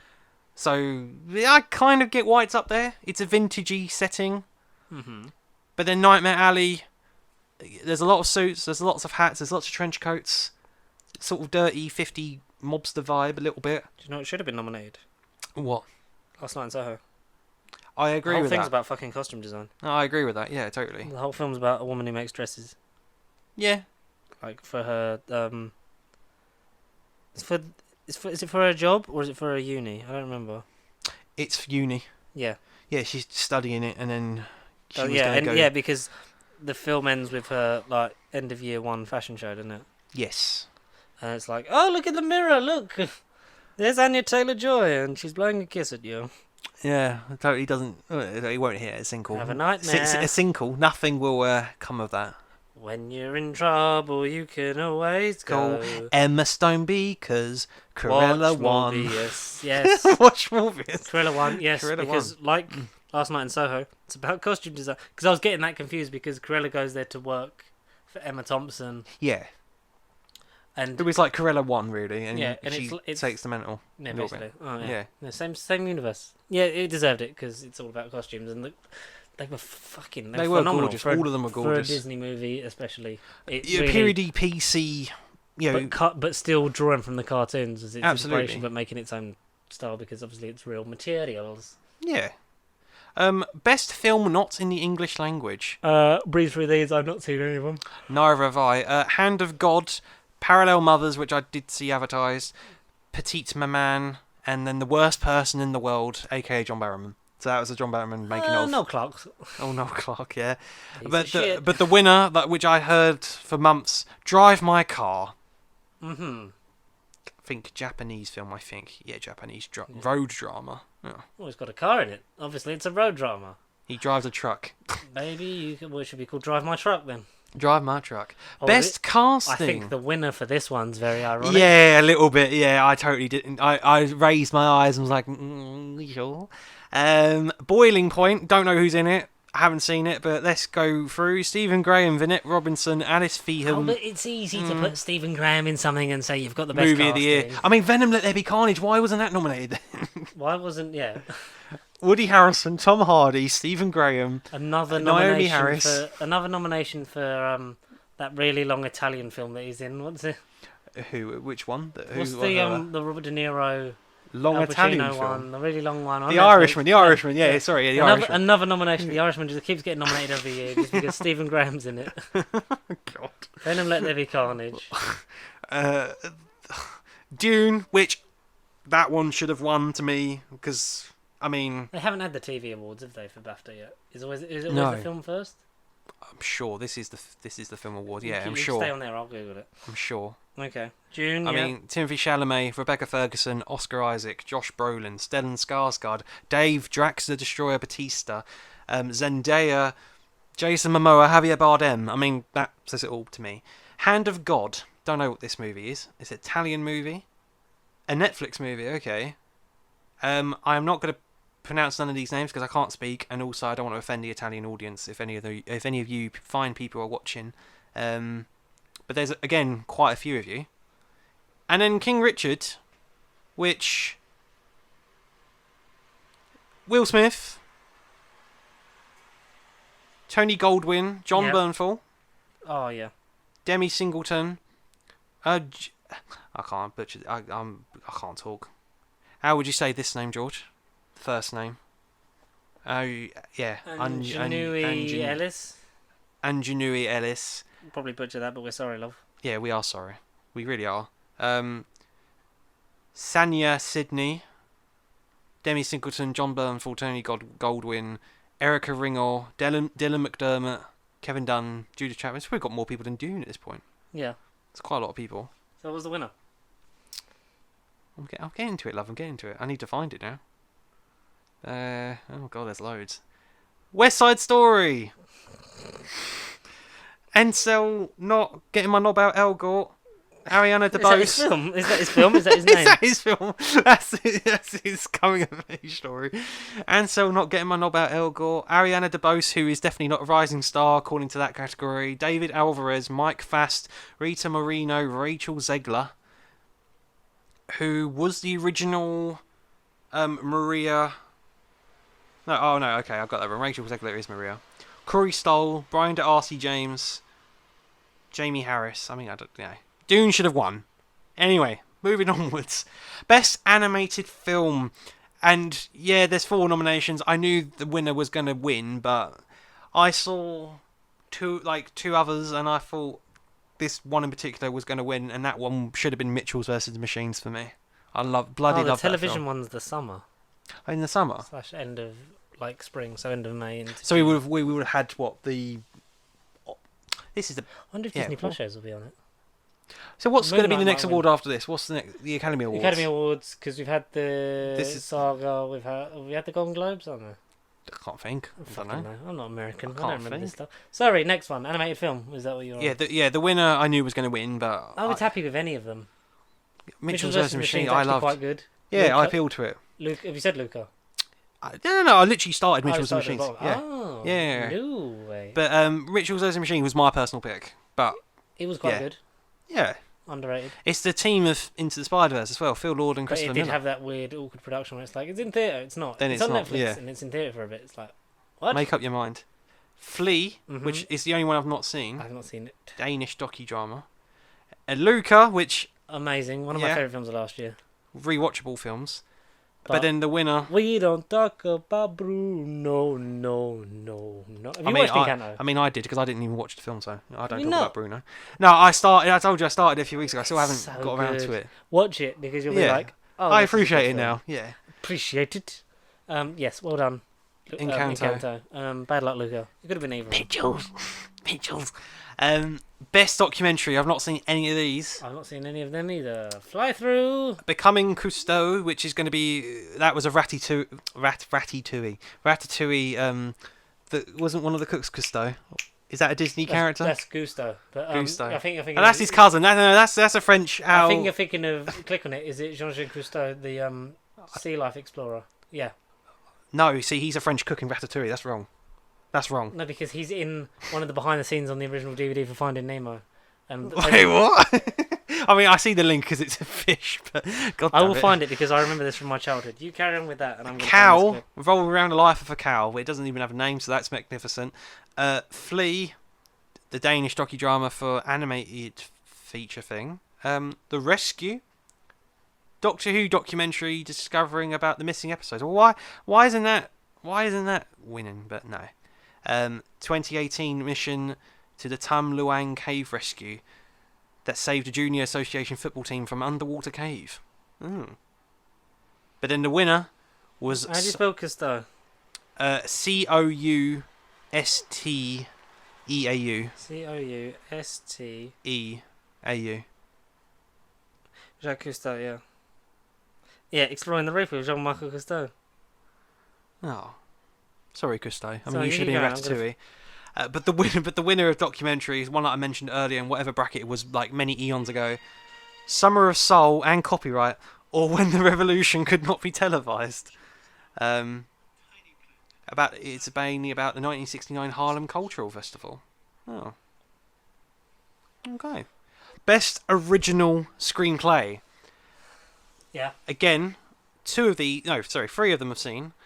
Being the Ricardos is the one I haven't seen, by Aaron Sorkin. Aaron Sorkin wrote it. Oh. I mean, what is Being the Ricardos? A biographical drama written and directed by Sorkin. About the relationship between I Love Lucy stars Lucille Ball and Desi Arnaz. Nicole Kidman, Javier Bardem stars Ball and Arnaz. Or J.K. Simmons, Nina Randa, Tony Hale. J.K. Clark. Phil Coulson said it's part of the MCU. So Phil Coulson and Commissioner Gordon. Yeah. / J. Jonah Jameson. Amazon Studios release date, but it got released on Prime December 21st, 2021. Might so have it's still to check that out. quite recent. Oh, okay. Load. Okay. That was quite cool. That was almost in time. Belfast. Yeah, semi-original, but yeah, I agree why it's original. Don't Look Up. It is, well, yeah, loosely inspired. It's my life, and it's now or never. Till he won the BAFTA, Oscar, whatever it is, baby. Don't Look Up by Adam McKay. No, you mean Ariana Grande. But, and King Richard, which could have been... It could have been up there. Yeah. I think it's deserved. I've heard nothing but good things about it.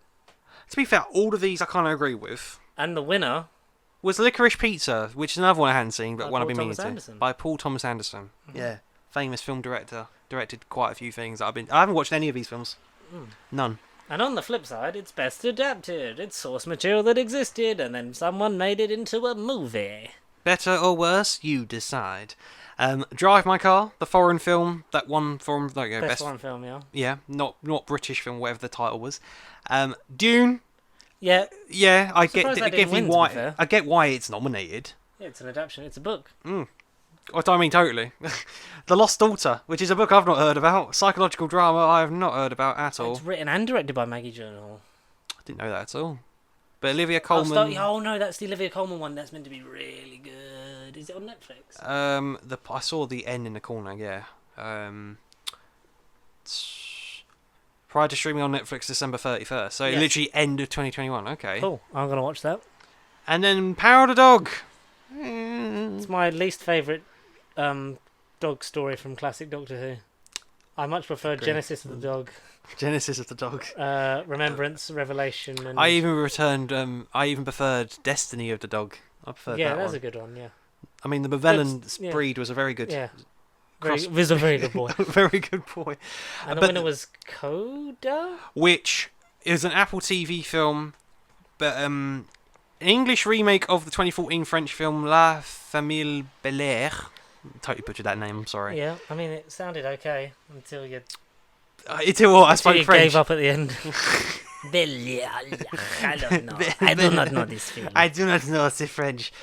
Emilia Jones, Coda, standing for Child of Deaf Adults, because I think this film. What? Oh. What? Yeah, this film got a lot of attention because coming to the first one for Apple and starring predominantly deaf, non-hearing cast members. That's right. Yeah, majority of them are all deaf, pretty much, and that's why it got so much press. The Dark Dimension. Sorry. It is Dark Dimension Best for those that can't hear. Actor in a supporting role. The nominations were Mike. Fast with an I. West Side Story. Yeah, as Riff was good, to be fair. Kieran Hines for Belfast. As like Grandad Pop, but yeah. Woody Norman. Come on. As Jesse Plemons. Jesse J. For The Power of the Dog. Cody Smith-McPhee for The Power of the Dog. See, moan about as much as about Power of the Dog. I agree with their nominations. Yes. Haven't seen Come On, so I haven't seen Woody Norman. Come on, you should have seen him. Oh, come on. But the winner was... Come on, get on with it. Troy Kotzer for Coda as Frank. Did you see Coda? No, I've been meaning to, but it's got universal... Yeah, Noda, but it's got universal acclaim, so it's one I've been meaning to check out. Okay. Best Actress in a Supporting Role. You want to read this one? The one that can't talk. Kate Triona Balfe for Belfast as Ma. Jessie Buckley for The Lost Daughter, which I haven't seen. And Dowd Mass as Linda. I've not seen this one. Linda, honey, listen. And that one that you couldn't say earlier. Yeah, your name. Name of your kid. Spoiler alert, name of your kid. Ingenue Ellis. Ruth Nedja. Sounds like something else, but yeah. Nedja. We'll say Nedja to be safe. Yep, For Passing, which I've not seen. Who was the winner? Ariana DeBose as Anita in West Side Story. She the main girl or the second main girl? No, she is her friend. Yeah, she was great. She was really good. Other main person. She was really great. So yeah, well deserved. Now that I know who that is, great. Best actor in a lead role. Ooh. Adil Akhtar for Ali and Ava, which I actually saw trailer of and weird, looked I didn't good. think they'd make a film out of the animated Nickelodeon series Dave and Ava. But replaced it with Ali. Why? Yeah. I mean, we have to find legal reasons aside. It's our new brother.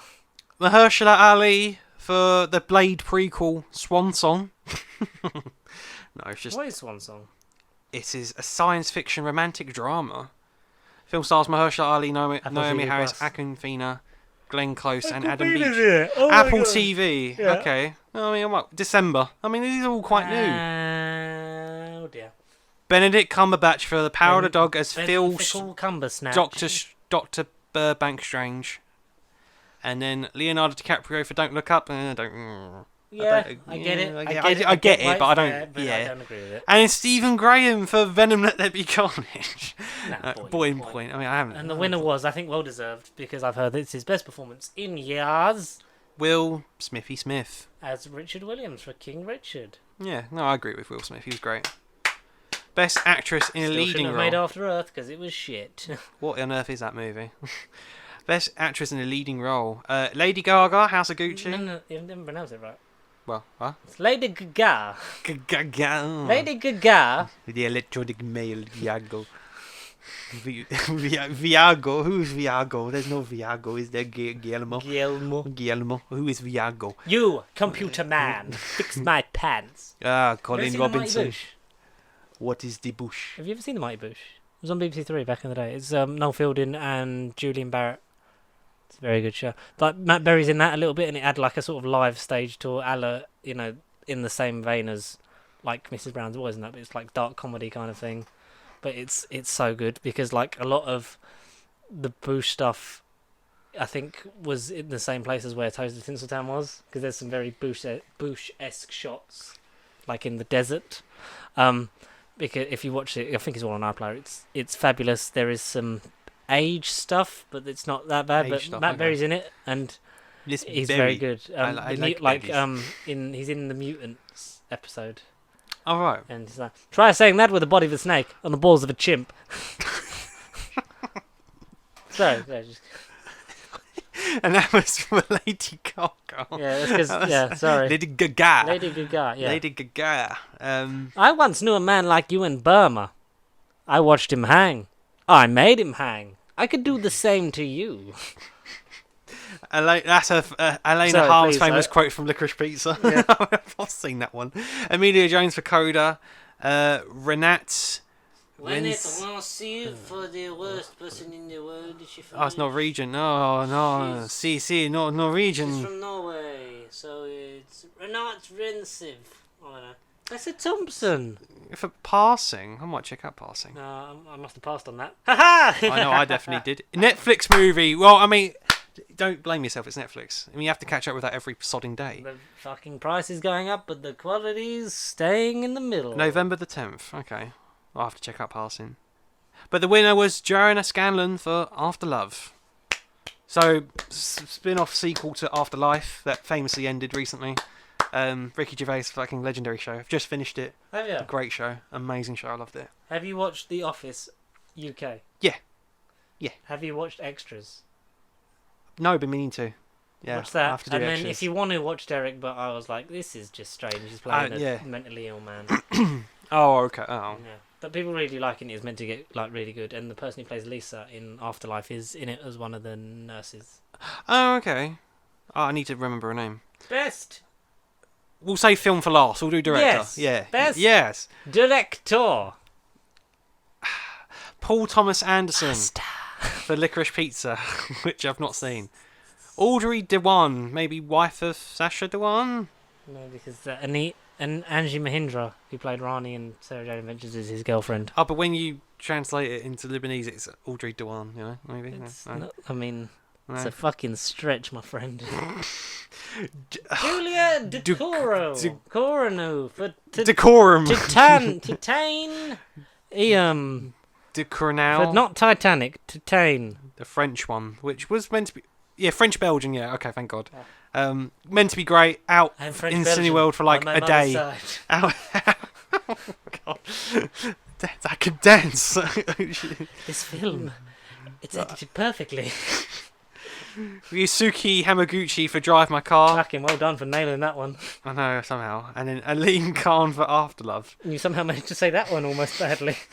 Wow! And the winner was... Jane Campion, without the H. Jane Champion, because she won it. I am the champion, my friend. Because she's got dogs with powers. She'll give keep on fighting. And then the best film feature. Of the whole year, bearing in mind. So, where's No Way Home? Where is Free Guy? Where is No Time to Die? The BAFTAs don't clearly listen to us. They totally ignored our suggestions. Where are all these films? But instead, we've got Belfast, Don't Look Up. Oh, fuck, I did.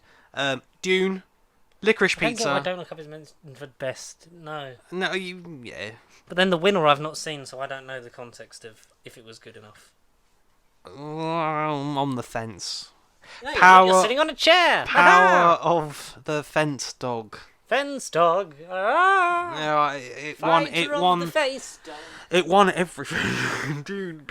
So yeah, Power of the Dog was best film, best director, best actor, best cinematographer, and best all-round boy. I'm talking to his best buddy, and if you and him want to be buddies again, I'm not going to stand in your way. Yeah, so Power of the Dog won. Well done to all.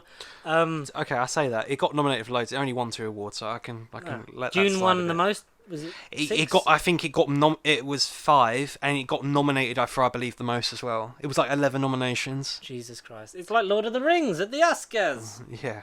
But well done to all. The nomination is just as important. Yeah, well, totally. It is. So well done for all your hard work and being recognised in some capacity. Yeah, sorry for those we haven't seen. Yeah, we're really sorry. We are sorry. I'm not that sorry because I haven't seen it. If I'd have seen it and been like, oh gosh, darn it, that was good. Yeah. Retroactively, I'll say sorry for when I do see it. Absolutely. But well done, and we'll look forward to what all of you creative, lovely people do next. Now, I thought I'd bring back the cliffhanger. The cliffhanger, right? But it's not the thing we're gonna. It's this is like the pre-credit sequence. This is the post. This is the pre-post title sequence stinger. So this will happen, and then something will happen during the credits. Yes. This is when Joker got confirmed in Batman, and then you get the post-credit scene. There was an interview recently. Well, not an interview. It was like a panel. Mm-hmm. We missed Colin Baker, like we said at the BFI, and we're really angry because I wanted my season 23 sign. God damn you, Colin! Bring your pen. Sorry. In an interview about Doctor Who, Peter Purvis and Maureen. Oh, what's her name? Maureen O'Brien. Yeah, Maureen O'Brien. Yeah. I was going to say like Maureen. O'Brien. No, who was Victoria? Victoria Waterfield. That's the character name, Waterfield. Yeah. I don't know, something like that. Deborah Whiteling. Yeah, that's the one. Yeah. That's what I was going to say. I was like, no. So Maureen O'Brien and Peter Purvis. Let's slip that they've been filming extras. For season. Wait, Maureen O'Brien. An animation. Not a season. Oh, which one? Which Crusade? No, it's the collection season 2. Okay, season 2. Wait, so that's. Who's this heavy for the cow? Wait, Planet of Giants. Fuck, 9, 10, 11, 12. Not in there. Crusade is in it. Crusade's in it. Do you want me to get it up? Yeah, and I know the numbers. Doctor Who season 2. I know the numbers, but I can't think what they are. No, not Fear Her. There you go, the missing episode we're waiting to see. The serials are Frosties. Yes. No, Planet of the Giants. Dalek Invasion of Earth. Exists. They exist. Yeah, Rescue. The Rescue, does that exist? Yeah, Romans, yes. Is the Rescue's only 2 episodes? Yeah. I don't even know if I own it. Vicky's introduction. The Romans, is that a thing? Yeah. Not like, is that a thing? I mean, is that one of the episode 4 of it's called Inferno? And Inferno was story 4 of season 7. And the number at the end is 12. Coincidence? I think not. It's a conspiracy, like episode 3 of the Romans. The Web Planet, does that all exist? Yeah, Crusade is in it. The Night of Jaffa. If we only get that episode, I'm happy. The Space Museum, that exists. Yeah. And the Chase does. Bradley Walsh isn't in it. Yeah. The real Chase. The Time Meddler doesn't all exist? No, it does. Does it? They've all got DVDs. Oh, it says episode is missing. Yeah, I think 2. Yeah, Night of Jaffa and the Warlords. They're the ones that are missing. It's only 2 missing episodes, hence why they've done it. Get to the Crusade. You'll see the cross. Oh, it's only that. So why don't they just fucking do that season? I know. Are they taking the piss? Fuck me, Hartnell. What are you doing? It's taking this long.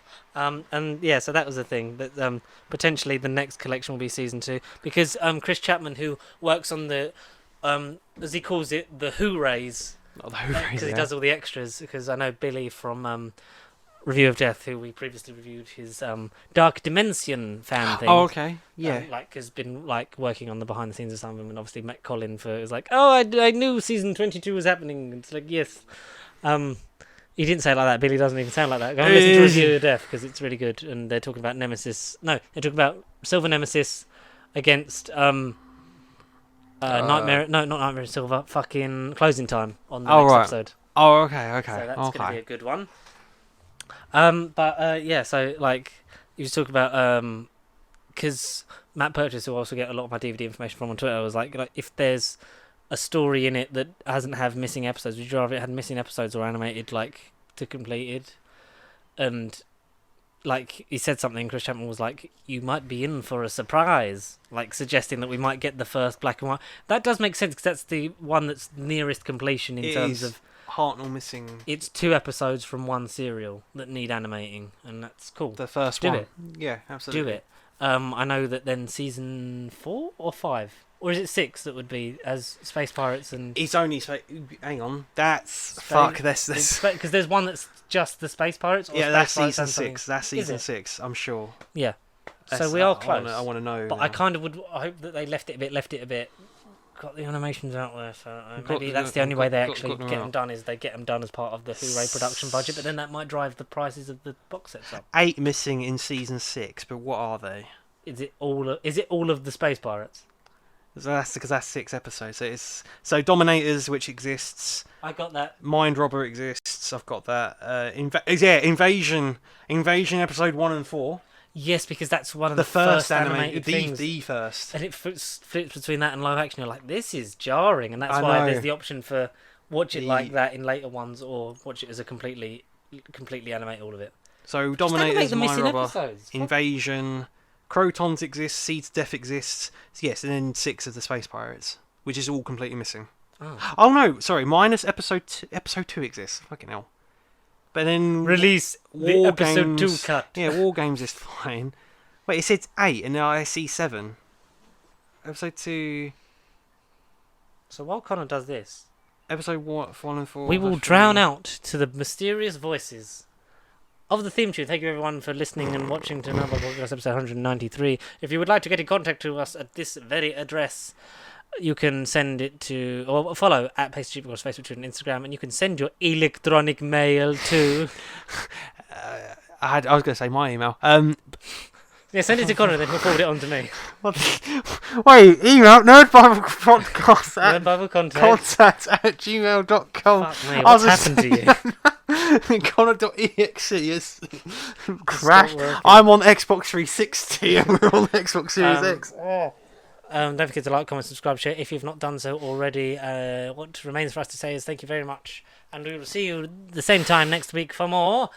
Not Morbius, that's a couple of weeks away. That's more Morbius. We'll be joined by Michael. But did you know that I watched? So there's a SpongeBob 2 that I knew, and then SpongeBob 3, and they're both on Netflix. The third one is just a purely Netflix film. All right. It came out 2020, and they're doing a fourth one and 2 spin-offs.